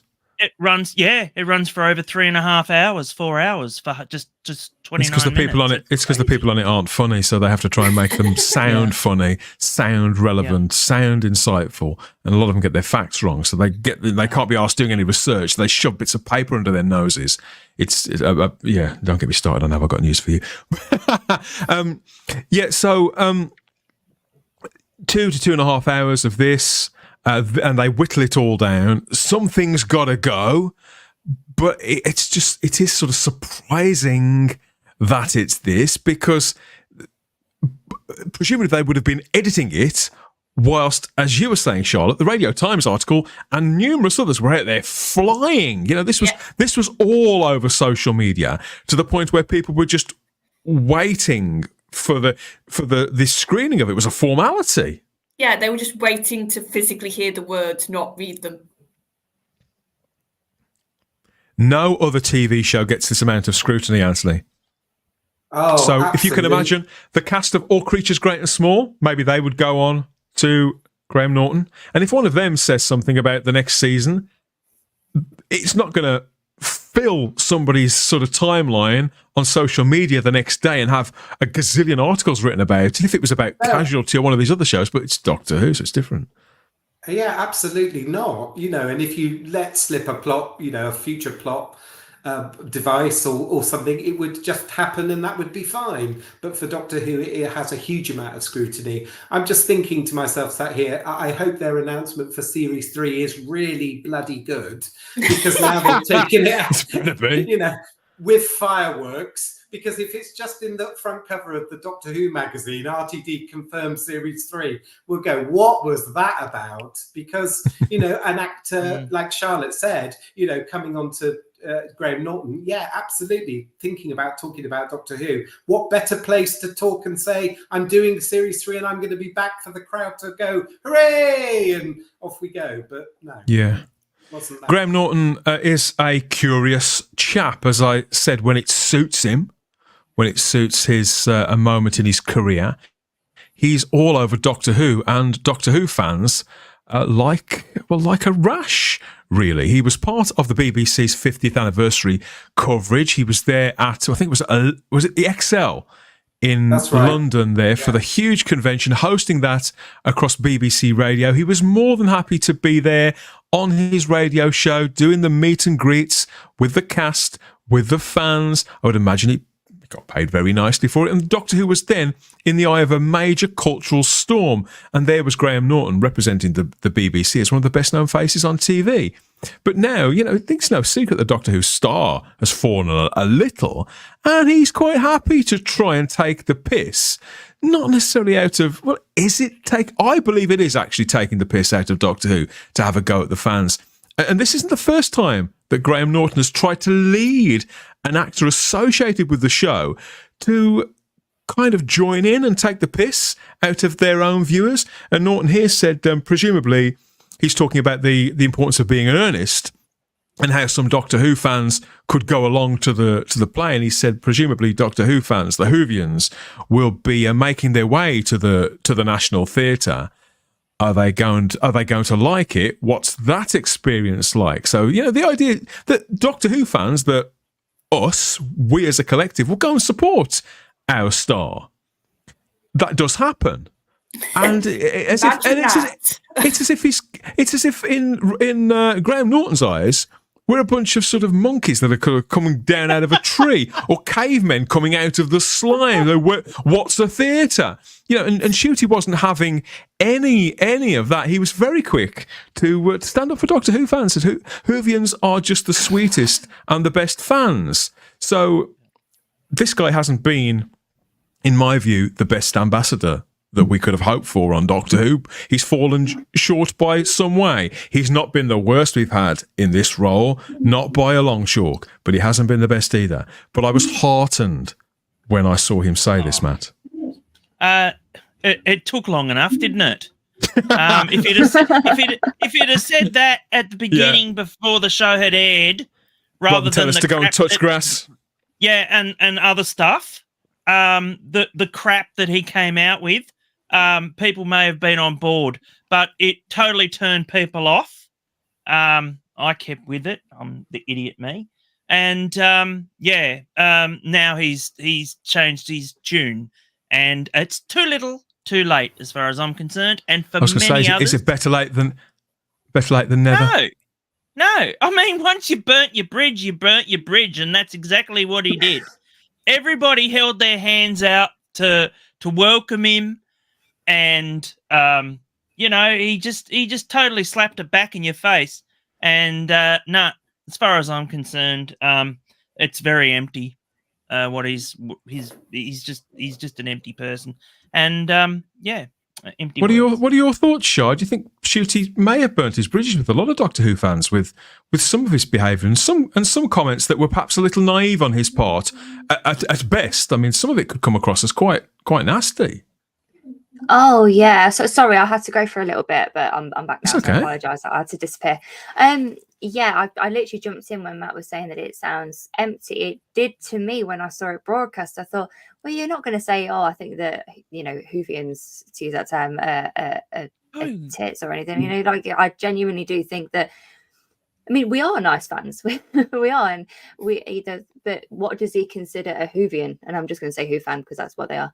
But who does he consider them to be? Because, like you sasaid, he told people to go touch grass, or if you don't like it, tough. I know that was RTD, but he reiterated or he's called that. Whovians gammons. That's I'm sure. Yeah, he did, right? And then for me, it's like okay, which is incredibly offensive word, gammon, and I haven't forgotten that word, and I've never forgotten that either. Oh yeah, I know. I kind of not defended that button, just in a weird way. But anyway, with that, it was someone's put about damage control, and I think that's totally true. RTD had an ego the size of Texas once upon a time, and then all of a sudden was like, no, please watch it, please watch it, please watch it. And it seems like it's going the same way for Ncuti. Someone must have had a word, probably Jane Transer, because that's the one person I feel like who would say that kind of thing, to have a bit of a step back, put your ego aside, and actually think about the brand rather than your own image. I think that probably is the case, because he's about to charge people about 200 quid to have a photo with him, so of course he's going to say yes. I think they're the sweetest people, but I don't believe it. Merry Christmas, Ncuti. You need a good ambassador, and I know a lot of people are going to disagree with this, but Jodie actually did quite a lot in terms of charity that she did in Doctor Who mode. I know a lot of people, like I said, loads of people are going to disagree with that. I think she was a good ambassador in terms of using that platform. She was cast, and she did what she could outside of the show with it, in my opinion. I don't see that with other people. I saw it with David Tennant, and I definitely saw it with Matt Smith, and I saw it with Jodie as well. Pete Capaldi to an extent, but I think he's more of a fan than anything else, like David Tennant was. I think that's a fair comment. Yeah, he's not a fan, so he probably doesn't understand. So of course it's lovely to have all these people adore you. I guess I don't think he means it. I think he's been told what to say. Finally. Well, I agree. I think he's been told. But you've got to remember, Ncuti is probably the one Doctor of the modern run which is the most social media savvy we've ever had. Yes, he's the one on Instagram. He's the one who's on all the socials. You're telling me he didn't see comments. You're telling me he didn't see the reaction to that first round of interviews when he was telling us all to touch grass. He's probably but the thing is, very aware. And then just to add on to his natural awareness, because he is social media, his handlers or his agent or somebody at Bad Wolf has had a word in his ear and has basically said, you need to buck up. You need to stop because this is damaging the brand and your doctor. I think that's the most important thing here. To be fair, as soon as he said those words, even if he gave an absolute knockout performance that first series, there was going to be people that were like, but I can remember when you told me that I'm not welcome anymore to my show, because that's how fans felt. Or said that I was an average gammon. Yeah. That's completely right. And you've got to remember, he was coming off an era as well when a lot of fans already felt pushed out. A lot of fans felt like they were told, this isn't your show anymore. You're not allowed in this fandom anymore. That was the way that some of the production team were part of that the last run, and some parts of fandom itself. It wasn't just one sort of entity. It was a whole lot of entities that all came together to have that feeling. So Ncuti, as the doctor, had to welcome people in. Him himself had to make people want to come back to this show. And he, in that first round of interviews, did everything to damage that. So now this is completely damage control. This is him doing a 360. And a bit of me does feel this is a shame, because I agree with what Dan said about his performance. In some of those episodes, I was like, I can see it. I can see what you can do in this role. I can see if you're given better direction and better scripts and a better handle of what you could be. But then it's hard not to think back to how he was. So, and that's what I'm saying also. It's to be fair, he's only half the problem of the show being back. We know what the other half is. Do I need to spell it out? Because I can spell it out in 3 letters. No, I think it's... I don't think so. I think it's very, very obvious. And I think that what Ncuti could do with taking on board is that as cool as he thinks that he is, and he may think that he's got the smile and all the moves, whatever he can do, well, Peter Capaldi, he can do considerably better every single time. I need a big dance number. That's what I'm going to put into the universe. I need the Doctor to have a big, fierce dance routine that, like, destroys a monster with twerking. Or maybe some death drops. And that's what will drop the monster.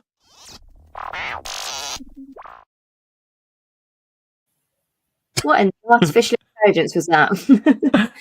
It's been a while since we played that, but I thought it was due another airing. Yeah, and the ideal cue. Thanks, Ben. And the ideal cue for us to head over to the live chat across YouTube, Rumble, Facebook, and X to check out some of the comments from the people who've been very patiently listening to us wade our way through, but very, very little, really, and try and put 2 and 2 together and come up with whatever we need to detect how much truth there could be in Ncuti's words and how stable this show is looking in the short term and the long term after that. So thank you, everyone. We have lots and lots of comments about it, as we expected. Thank you for being so patient, everybody. But obviously, these are our raw reactions, which I know what people wanted. We're brilliant that so many of the regulars are in too. So who have we got? Who Found Dan is in, and he asks, who gave the order to edit the comment? Either production were briefed beforehand, or someone outside watched the rushes and made the call. I'd say it was probably somebody. It was probably somebody from BBC Studios, would be my guess, Shaw. But I think I know that their agents and their entourage, whatever they have, all wait outside, basically ready to throttle them if they do or say the wrong thing. Like if they're promoting a book and they've not promoted it properly, they're getting told off. Yeah, which is obviously and, what and you know what gets me is that this really, really does show how quickly BBC or whoever did it was quick to remove that comment, but none of the other previous ones that he's been mouthing off at. Right. Calling people gammons and stuff, that was fine. Exactly. But say you're doing the series next year, you can't say that, pal. No. But the thing is, though, because it's on social media, the views are his own and nothing to do with anything else. So that's this why is magazine articles talking about Doctor Who. I know, but what I'm saying is like it's BBC protecting their own brand. You know what I mean? Whether it's like social media. Oh no, I get that. But what I'm saying is that they're not that you can obviously tell that they're supposed to be going through these. They're all on the same page, mate. They're all part of the same cult. Thistle Beak says something has changed behind the scenes. Something absolutely did change between those two SFX articles between March and was it August sometime. You could see the look on Russell's face, how uneasy he was at Comic-Con. That was not a comfortable panel to sit through, particularly the one with him and the guy from Star Trek. Alex Kurtzman, that plank, my God, that was absolutely excruciating, and not a Russell T Davies that I recognise seeing in on other occasions. There they are, Russell and Ncuti and Millie, who's Millie Gibson seems like a normal human being. Get out of there while you still can, love. Get out. Richard says 3 hours of Ncuti is too much for anyone. And Lee Smith says Doctor Who used to be in the stars, but now it's a pale reflection in a dirty puddle. Well, the waters are muddier. So poetic. Poetic, isn't it? It's very moving. But I mean, the thing is now, television has kind of been elevated, and all entertainment has, I think, to this sort of higher platform. On one hand, they want to exploit social media when it suits them.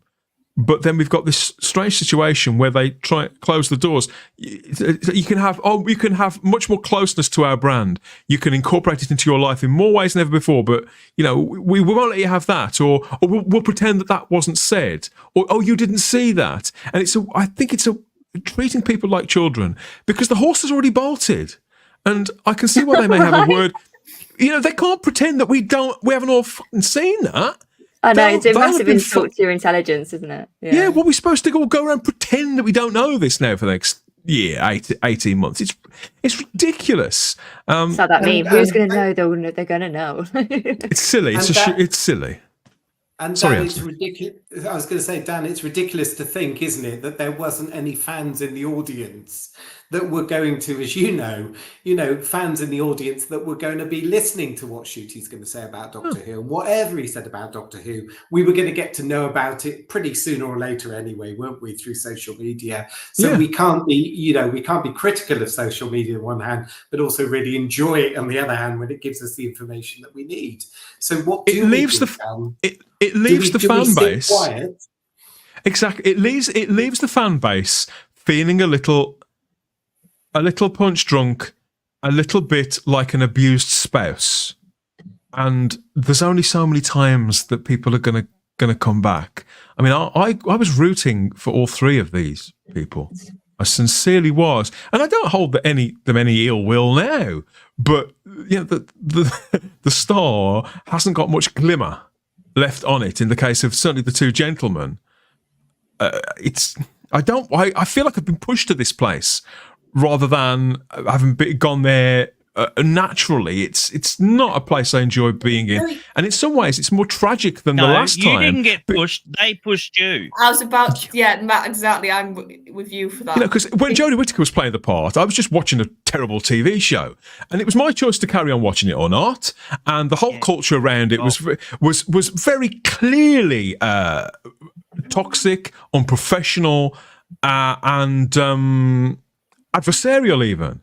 This time, though, there's something else. This seems a lot more complicated and a lot more worrying, actually. I think I could, because it was my decision to carry on watching a terrible TV show before. Now it's got this sort of morbid fascination about it. You think, how much can this machine break down, and when are they going to realise that I think the tragedy is that it could have been fixed really quite easily. That a lot of the working parts are all still there. So who's misplaced the toolkit? Because they used to have it. They used to have one. I've seen them use it. Where's it gone? We have a Stephen goes to show that the environment they're in too, like the environment that it's been the last 8 years. So. Yes, of course. Yeah. It's an extended period. You're quite right, Matt. It's an extended period of time, a time at which a culture has been allowed to grow, to flourish. We've got lots more comments here. Thank you, everybody, for these. Stephen Braddock, thank you for that. LS Hutch is in the live chat there over on X. He says, I'm not trying to sound rude. I'm genuinely confused. You and me both. No, we all are with everything. Because like fans were saying to each other, "Oh, he's confirmed it." Like you got messages, I got messages of some of the viewers who I chat with, and I was like, "Oh, okay, right. We'll wait till this interview comes out then." And then the same people were like, "He didn't say it. What's going?" And it's just this weird. Did we imagine it collectively? Yeah. And I was like, "Well, we'll just have to wait and see." And to be honest, that was when I first saw the articles, I was like, well, let's just wait and see because they do, Charlotte, they do try and memory hole things as well, things that are in the public domain. They try and make it so that you almost forget that you saw that. For example, like a presidential candidate nearly being assassinated.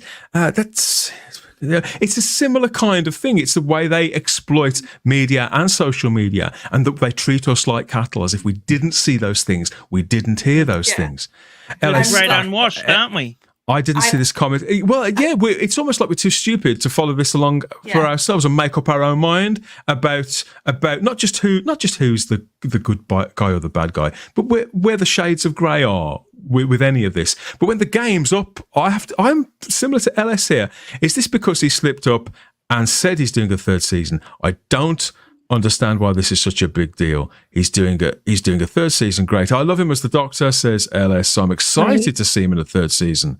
And most modern Doctors make it to 3 or 4 seasons. So what's the big deal? I think I'm really happy the big with deal. you, by the way. Yeah, it's lovely to get comments from people from all sides, isn't it, Shar? It really is. Yeah. You know, I'm somewhere in the middle myself. I'm trying to believe that he could. Yeah, I'm trying.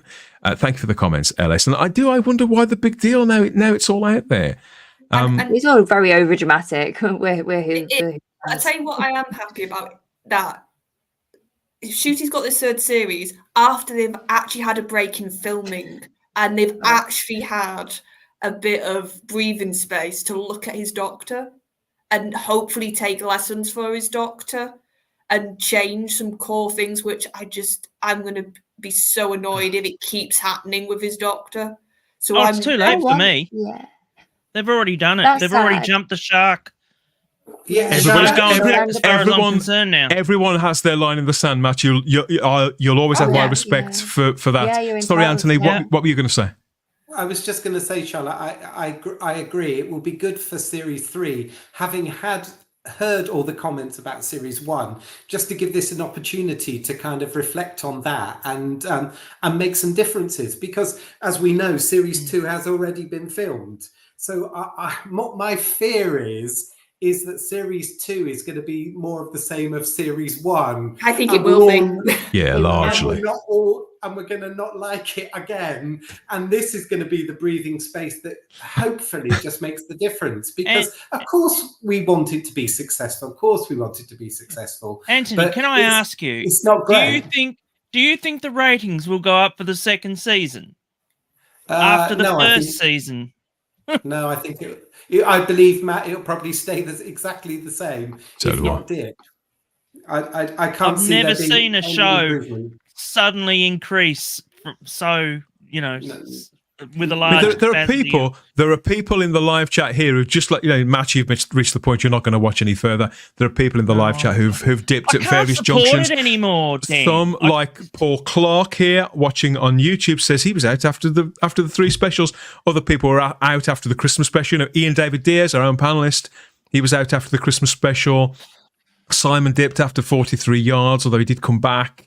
Again, he does do that, bless him. Here's the thing, I completely can understand how after watching, and I'm thinking more for Ncuti here as his Doctor, how after watching the Rogue episode, for me, and I've said this before on streams, they did real cardinal sin type stuff with his Doctor. Damage. They did real damage. To either how he treated his companion in that story, how he just treated actually Rogue as a person. He was quite shallow with him as a person, I found. And loads of things that I was like, I can understand how if people maybe were keeping up till Rogue, maybe Rogue could be that line in the sand as to Rogue wasn't mine.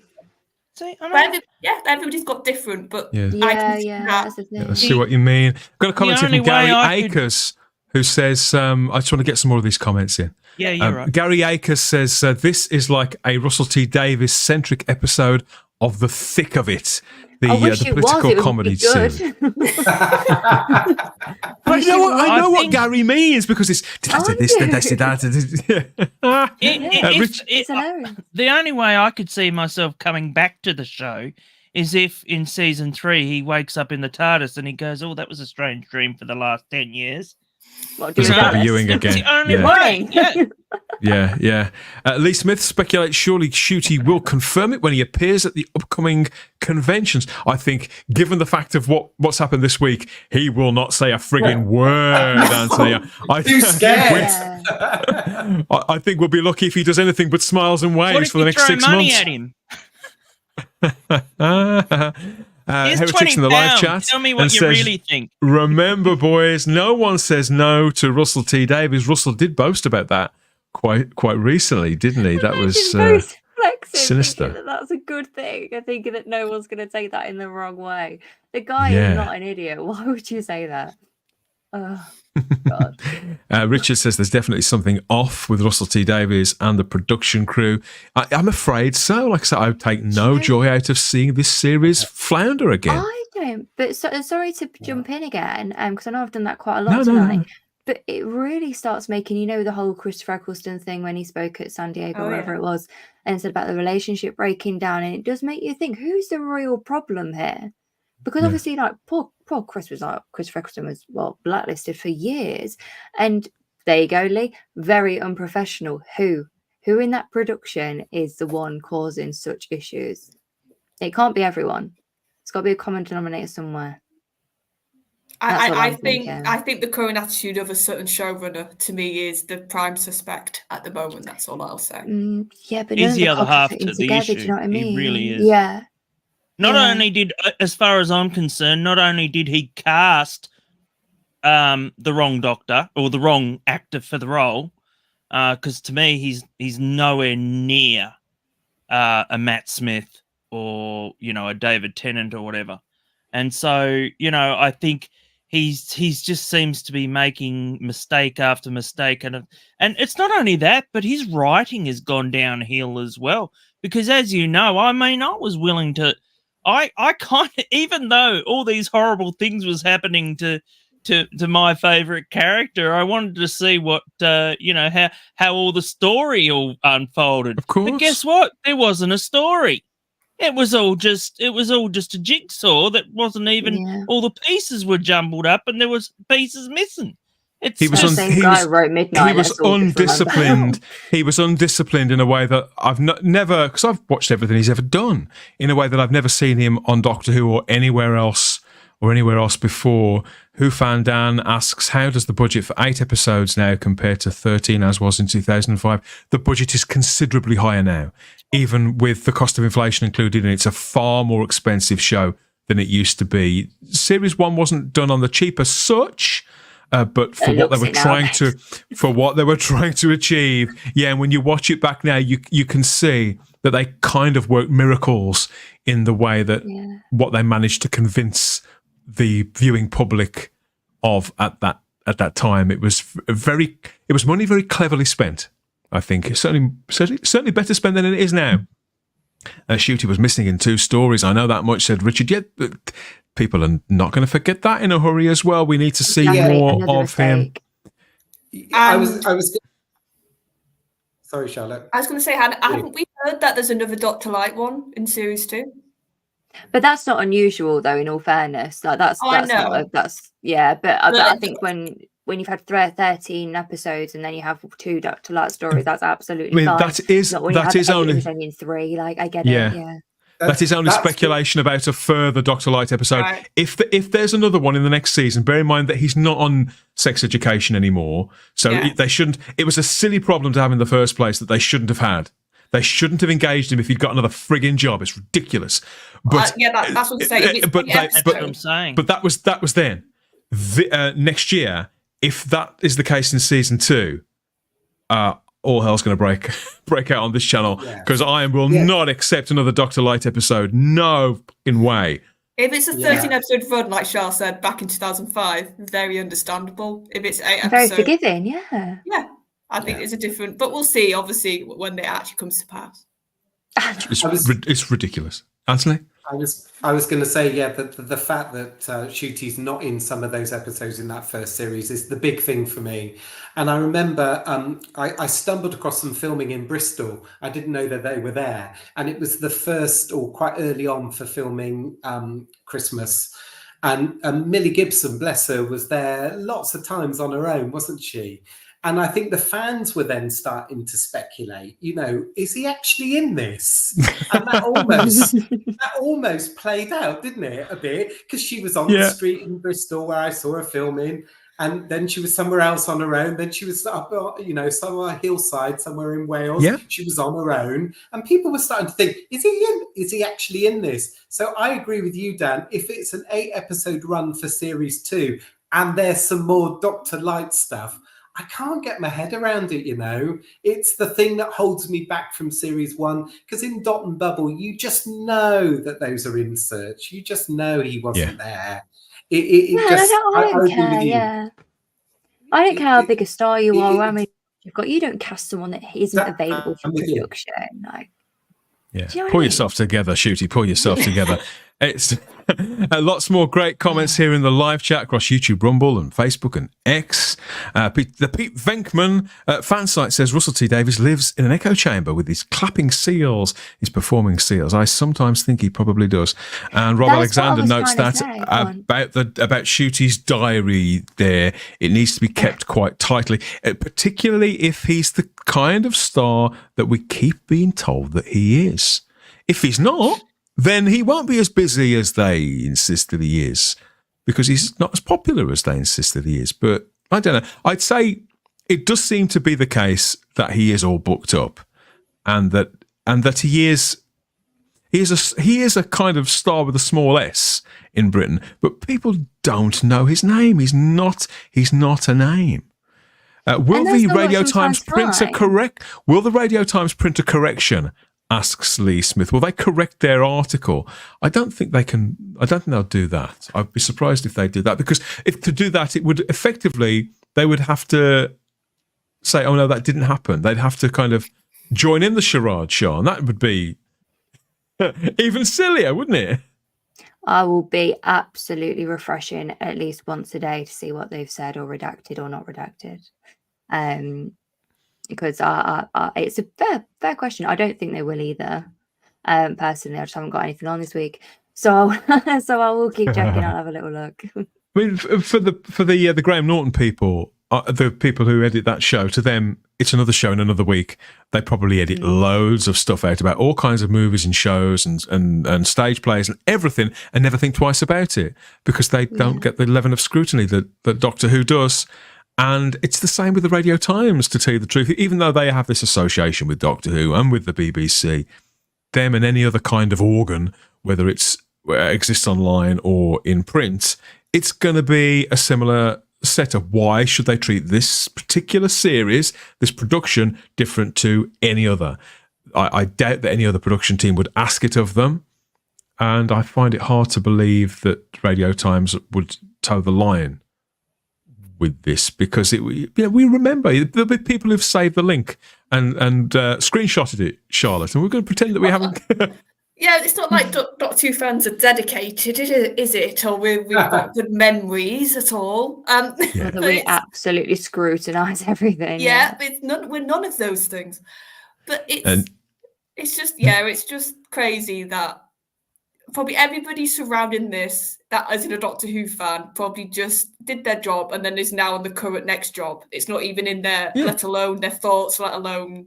And we're the ones who are like, oh no, did he say this or didn't he? And all of that. But because there are some people who would consider this is a strange way to spend a couple of hours of one's evening talking about what somebody didn't say. It's mental. 30 it's absolutely mental. On a talk show. This is not barking mad show. Talk show. that we've all basically said we don't watch every week. We're not like avid fans of it. I know, I'm the only person who probably does. Yeah, we don't. Well, I don't watch it, and I'm still talking about it.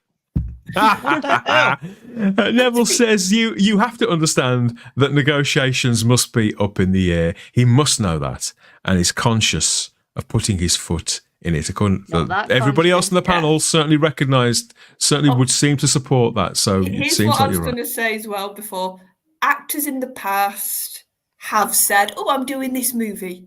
Oh, I'm doing this role," in one interview, and then then in the future, it doesn't quite pan out the way they said.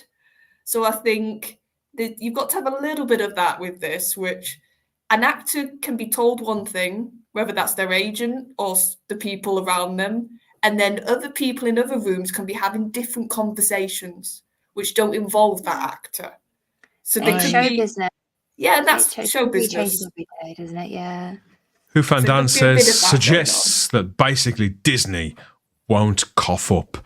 Earlier on in the year, Russell T Davies made quite a broad statement in a major publication about how, it's great to have Disney on board, but the show will go on with or without Disney, that it will exist just fine, thank you very much, with a reduced budget. And have you noticed that article kind of vanished as well? Nobody ever talks about it. That's been effectively memory hold too. I believe that didn't go down very well at all with the higher ups anywhere, because even though Russell T Davies is one of the most powerful men in British television, every boss has got a boss. Matt. There was that recent one with is it the Metro, where they turned around and they changed the title because they turned around and they said that Doctor Who wasn't made for white men or something. Yeah, it's been in my brain the whole time we've been on here. But that's the only time that I've seen something. That Indian woman, it was disgraceful, absolutely disgraceful.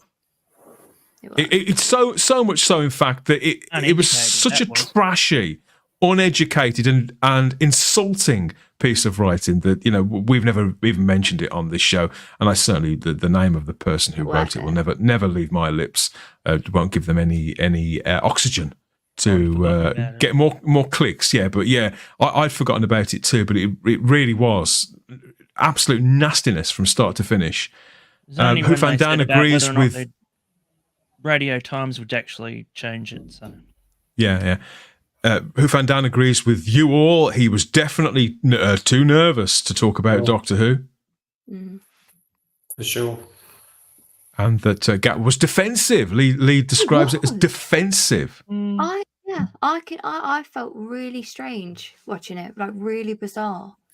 In what his demeanor was like, because he just looked like he was happy to be around Calvin Klein. Sorry, like he just seemed like he was happy to be around these great people. And for once, I actually thought, wow, he actually seems really humble.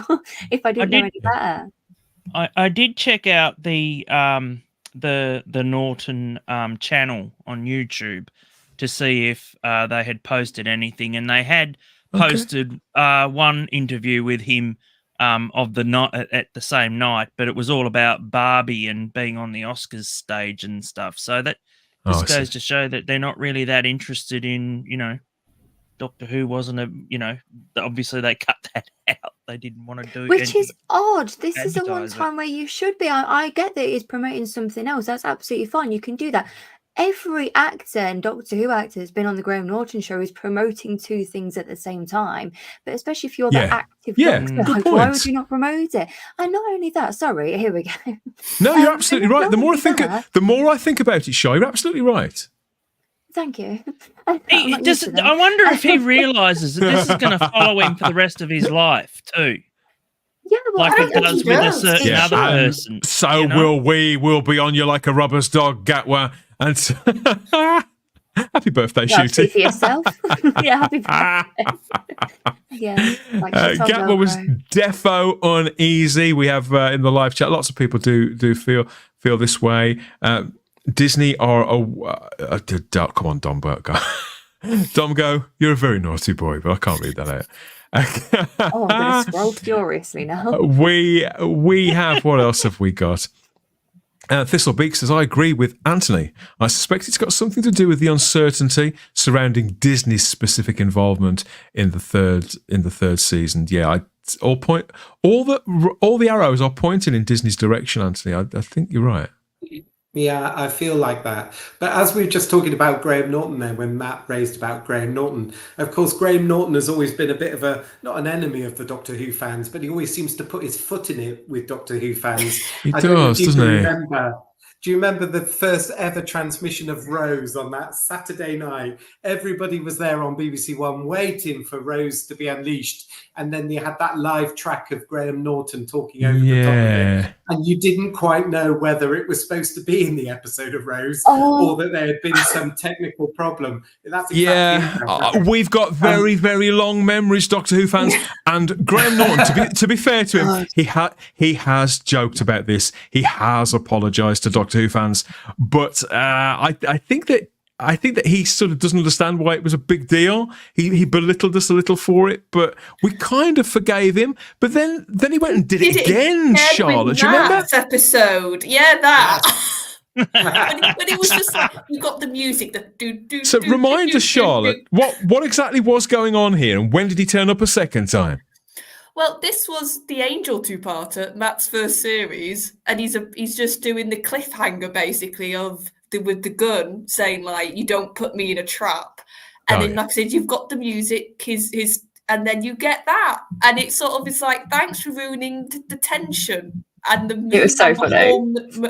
Sort of mood, and then that was another thing with Doctor Who. But yeah, it completely. With that point, I do need to go, everybody. So it's been lovely to join you all on a Monday for a change. Yeah, thank you. Of course, try love. Yeah. Thank you, Charlotte. We'll catch you again on Thursday for more, probably not more of this, but more of the related topics, more of the ridiculousness that is the current state of the Whoniverse. But yeah, we'll speak to you in a few days' time. I hope your week goes okay. Bye-bye. Bye-bye. Yeah, we have got the longest of memories, and that dramatic moment was solid by the buffoon, Graham Norton. But yeah, I think Doctor Who fans, we can laugh about this stuff after a while. But when it's the same person, he keeps saying things. I believe that Graham Norton, he believes that whoever he's got on that chat show, he is the star of absolutely every show, and he would throw Doctor Who fans under the bus for a cheap laugh in a hot minute. And I suppose he's one of those people that would like ridicule Doctor Who fans, and that's fine. I don't mind. I don't care. Like, that's not a problem to me. Go for it. We should be aware of it. He has he's not one of us. He's not one of the we. We've got Sir Sydney Rough Diamond says the alcohol consumption required for another C. I don't know. It's the pubs are they're open for another hour. So Gatwa was the only one that was drinking wine. Did you notice that at the start? Everyone had no, water, I didn't. And they all sort of like laughed at him because he was drinking wine. And I thought, oh my god, that's me. Story of your life. Yeah. Another season I won't be watching, says Lord Thoth. So Lord Thoth's also out. Dom goes definitely out. Stephen Braddock, I think he's very much undecided. Rob Alexander says that Radio Times hasn't been a BBC publication for over a decade. Yes, we know that. That said, it's pretty much remains the go-to reliable source for truthful TV information. I wouldn't go quite that far, Rob. I think it's retained. I think it's retained some air of respect about it, but I think it's been heavily devalued. It's massively compromised. Some of the people who write articles there, particularly the people who cover Doctor Who. I mean, there's one guy, I won't mention him by name, that wouldn't be fair. There's one guy who writes the Doctor Who stuff. I don't know. God bless him, I suppose. Maybe it's different since the 80s and the 90s, but for me, I've always thought if they say that, it's probably right. Yeah. I don't think I've ever read anything from them that's been erroneous or deliberately misleading. But I think they editorialise perhaps more than they should. And because the Radio Times is a respected publication, they get away with editorialising in that way in a manner which other publications wouldn't. I don't think that necessarily I don't think that represents an abuse of any kind of power, but I think it does. I think it has hurt the brand and hurt the name Radio Times. I think it's robbed it of something that they'll go there. Well, you can say something about that.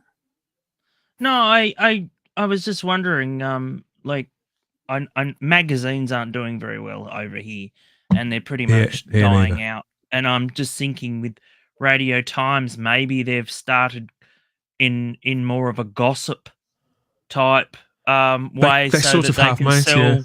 Yeah, so maybe they can sell more magazines. I don't know, because a lot of them, you know, the internet's pretty much killed them all. So when Doctor Who magazine comes out, Matt, if Russell produces one of his columns, they will take that. I don't know if you've noticed this, Anthony. They will take the information, which isn't ever very much, to be fair. Russell, those columns that he writes are generally always really well written and a pleasure to read, to be fair to him. But there's very little actual information in there. But Radio Times can still spin whatever is in there out into about 3 or 4 small articles. Yeah, that's certainly the case. And we saw that recently with the Paul McGann content in the Doctor Who magazine. Just thinking of that, yes. Yeah, that suddenly turned into the Doctor doesn't kiss anybody. You know, shame on David Tennant. You know, and it's kind of a sensational headline. I think back to the Radio Times in the 70s and 80s before the internet, and that was your one way of finding out what next week's episode of Doctor Who was called. So that was always exciting. Yeah, because we were talking about 2 different things. Sorry, I was talking about the one where it's like Paul McGann waited by the telephone for a call by RTD when he returned with Eccleston. That beautifully illustrates the point, because all of that you are talking about different things, but it does come from the same article. So it's perfect illustration of what we're trying to say, really.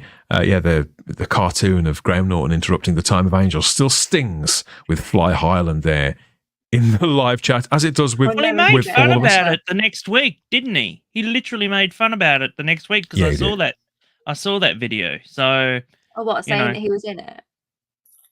Yeah, the Doctor Who fans were cross with it. I upset some Whovians the other day, you know. Yeah. We have Gore Vidal is in the live chat, and hello, Gore. You're looking very well. I thought you'd been deceased for several years. BBC executives may not know how to discuss reservations they have about the new direction of the show, including the poor ratings, without appearing anti various issues. In this instance, he means gay, and triggering Davies. I don't know. I think that's a bit of a reach. I mean, they might not. I think what you're speaking of. I think what you're speaking of is the culture that we all live in at the moment, whereby people are kind of afraid to speak their mind about things which are in some instances, within things that are within their influence, and things that they can speak on authority of within a workplace, within a sector. And they've got genuine experience in those topics, experience and wisdom, and they have a proven track record in something, and they're getting reluctant to display that wisdom and experience for fear of being shouted down by being called an istonophobe or being a bigot in some way. I think that's a universal thing, man. I'll admit this because it's to do with the show, but when Rogue happened, I was livid. I was so mad, and I just wanted to really keep it all in, and I texted a message to a dear friend of ours, and I asked him, do you think that I'm being sort of being anti-gay? And he said, no, you're not. He was gay himself. And so I said, do you think I'm that sort of person that, you know, I'm worried about it because of the fact that I'm so mad about this? And he said, no, I think the same way. He said, so, you know, you're not alone, you know, and he's gay. And so I felt relief, because it was really, really worrying, because I was like, I'm so angry right now. And, you know, that soothed me a bit, because, you know, I wasn't sure. Maybe I was questioning myself.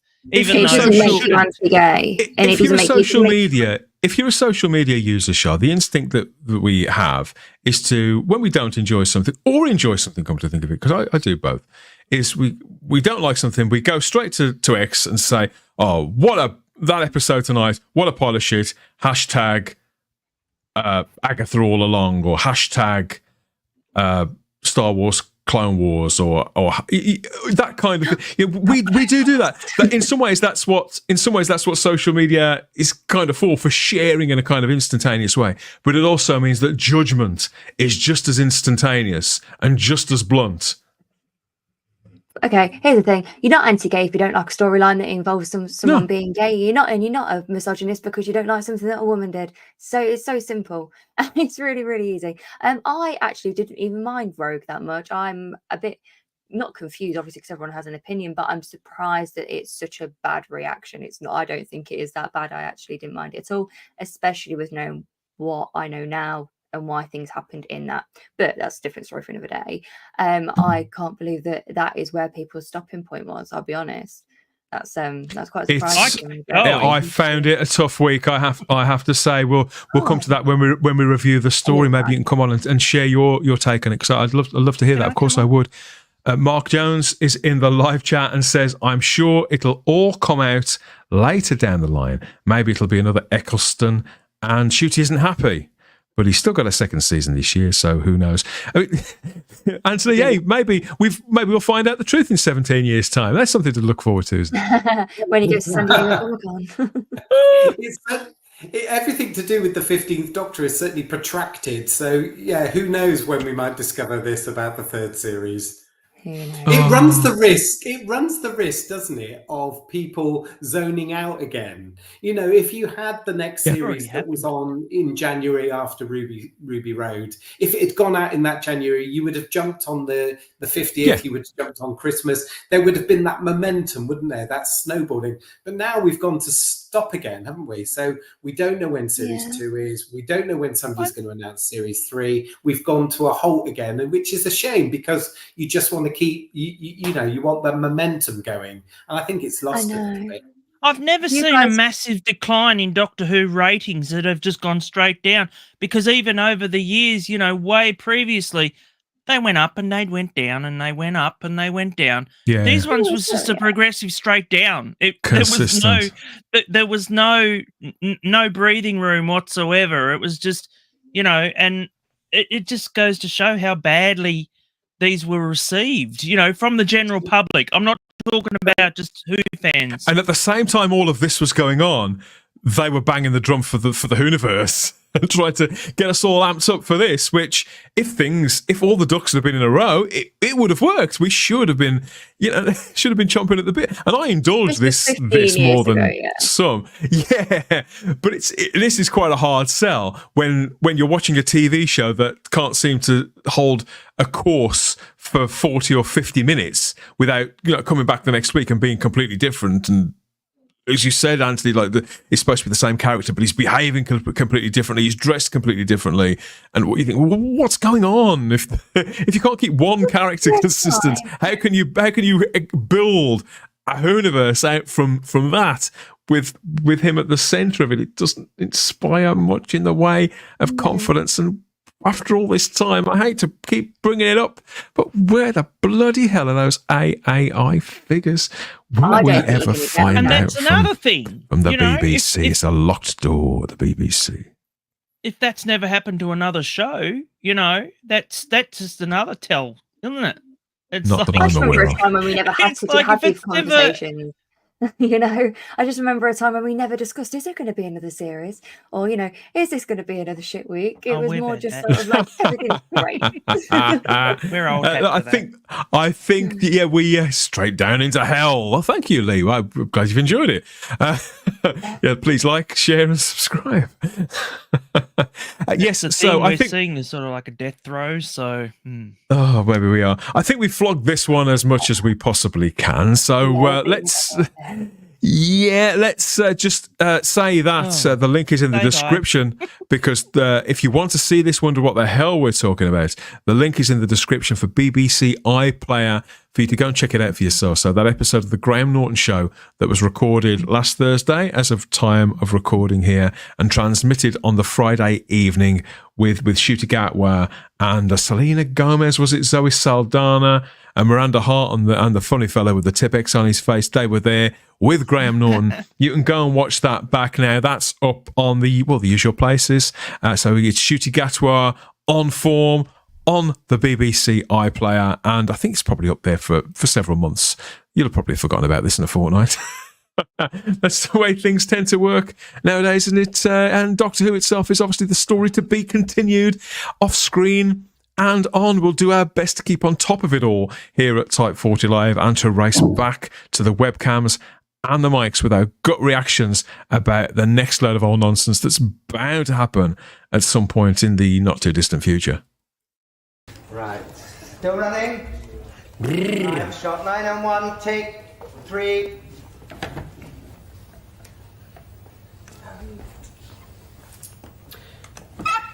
Well, here we are.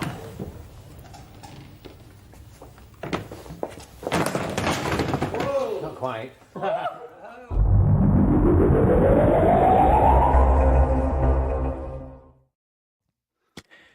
Yes, this has been Type 40 Live, streaming to you across the Whoniverse on Rumble, X, YouTube, and on Facebook too. Here to start your week with our reactions to Ncuti Gatwa's words, the things he said, the things he didn't say there over on the telly the other night.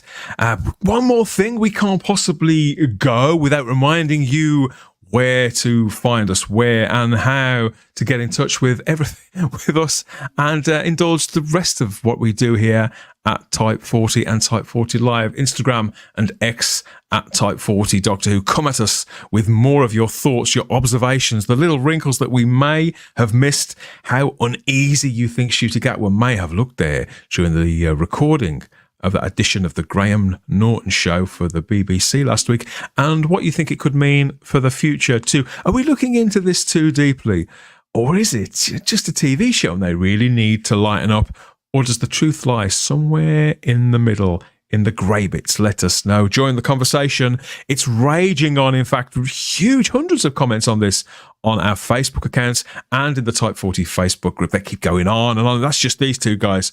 Just leave them to it. That's what I say. But you can strike up your own conversation there in the Type 40 Facebook group about the subject that we've covered tonight, or any one of any others from across the past, the present, and the future of Doctor Who, because there's all sorts of speculation kicking off in there as well. Of course, there is.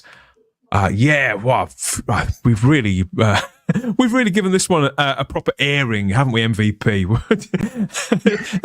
Did you need to get this out of your system, or did you get the message from me and think, oh, really? No, one thing that I always say, and is very, bloody hell, my brother really wanted to slam that door, didn't he? I don't know if you heard that. But one thing that I always say is, I never want to know what we're going to talk about because I always like the surprise. This is one where I was like, no, I want to know because I know what we're going to speak about. And I was really, really, enthused to have a conversation about this because I did want to know what everyone's points were. I was really happy that you did tell me about this one. And I kind of guessed that it would be about this one, seeing as we were literally texting furiously that night when we both saw it. So I had a little bit of an idea. It was very much like that, wasn't it? So yeah, happy birthday, Shooter. Yeah.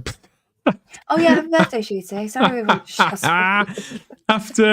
after all that, does this stuff get under your skin, Anthony, or does it just seem like tomorrow's chip paper to you? Well, I kind of feel as though we've been here before, and there's always been speculation when a lead actor is going to leave or when a companion is going to leave, and I think that's kind of the essence of the program, isn't it? About regeneration and change and renewal and all of that. So I kind of get that it comes with the territory because we're kind of passionate about trying to find out, what everybody else doesn't know about sooner than anybody else knows about it almost. We want to get to the bottom of it, before anybody. If you asked anybody in the street, is Ncuti Gatwa doing the third series? They say, I don't know. you know, but it's our business. I don't care. Yeah, I don't care. It's our business to know and care. So yeah, it's been a delight taking part in this today. How to make, you know, the half an hour of television be, you know, to speculate that, you know, that greatly on half an hour of television is, it's like a support group. More power to the support group. Doctor Who therapy, that's what it is. We've had some fantastic comments here across all the platforms. Thank you everybody for your patience. We hope you've got it out of your systems, at least for now as well.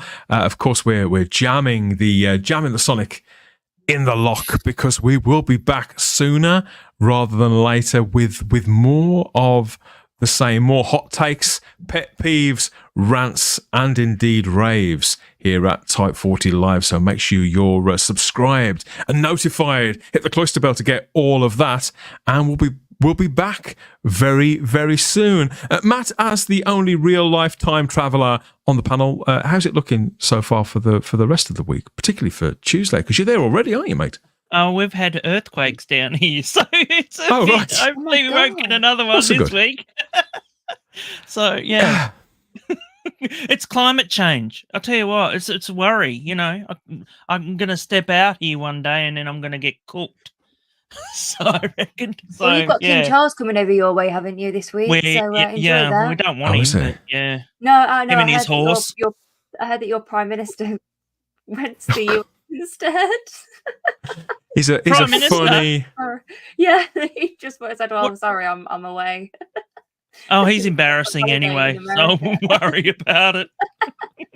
He's really embarrassment right now. He's like yours on the outer.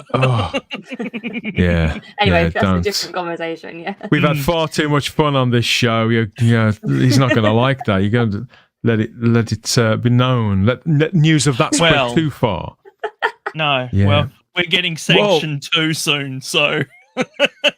For misinformation, so we're going to cop it soon too. So, well, look, in between the hurricanes and the misinformation, Matt, I do hope you enjoy the rest of your week. I'll catch you in the not too distant future. Auntie, great to have you back.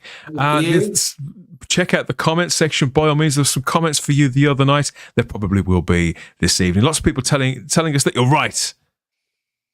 Great. It's great when I like to be right. It's never a bad feeling, is it, when somebody tells you that you're right? But yeah, really enjoyed your contributions again tonight. So thank you so much for your company. Happy to have you aboard. And MVP, great to have you back. And in all sincerity, you know, your hair was lovely before, but it's even lovelier now. And it's always great to spend a couple of hours catching up with Shah. What you got planned for the rest of the week, or can't you talk about it? Oh no, I can talk about it. Nothing. I've got a really boring week this week. Just full of work and paying taxes and bills and stuff. But it's Halloween at the end of next week, isn't it? And I am gearing up for some good Halloween partying and costume. What are you going to dress up as? You don't know? You wait and say happy birthday, man. No, just Marilyn Monroe. I've got Mr. President. I've got 3 Halloween costumes that I'll be doing a costume change in. May well I believe end up on Type 40 with them.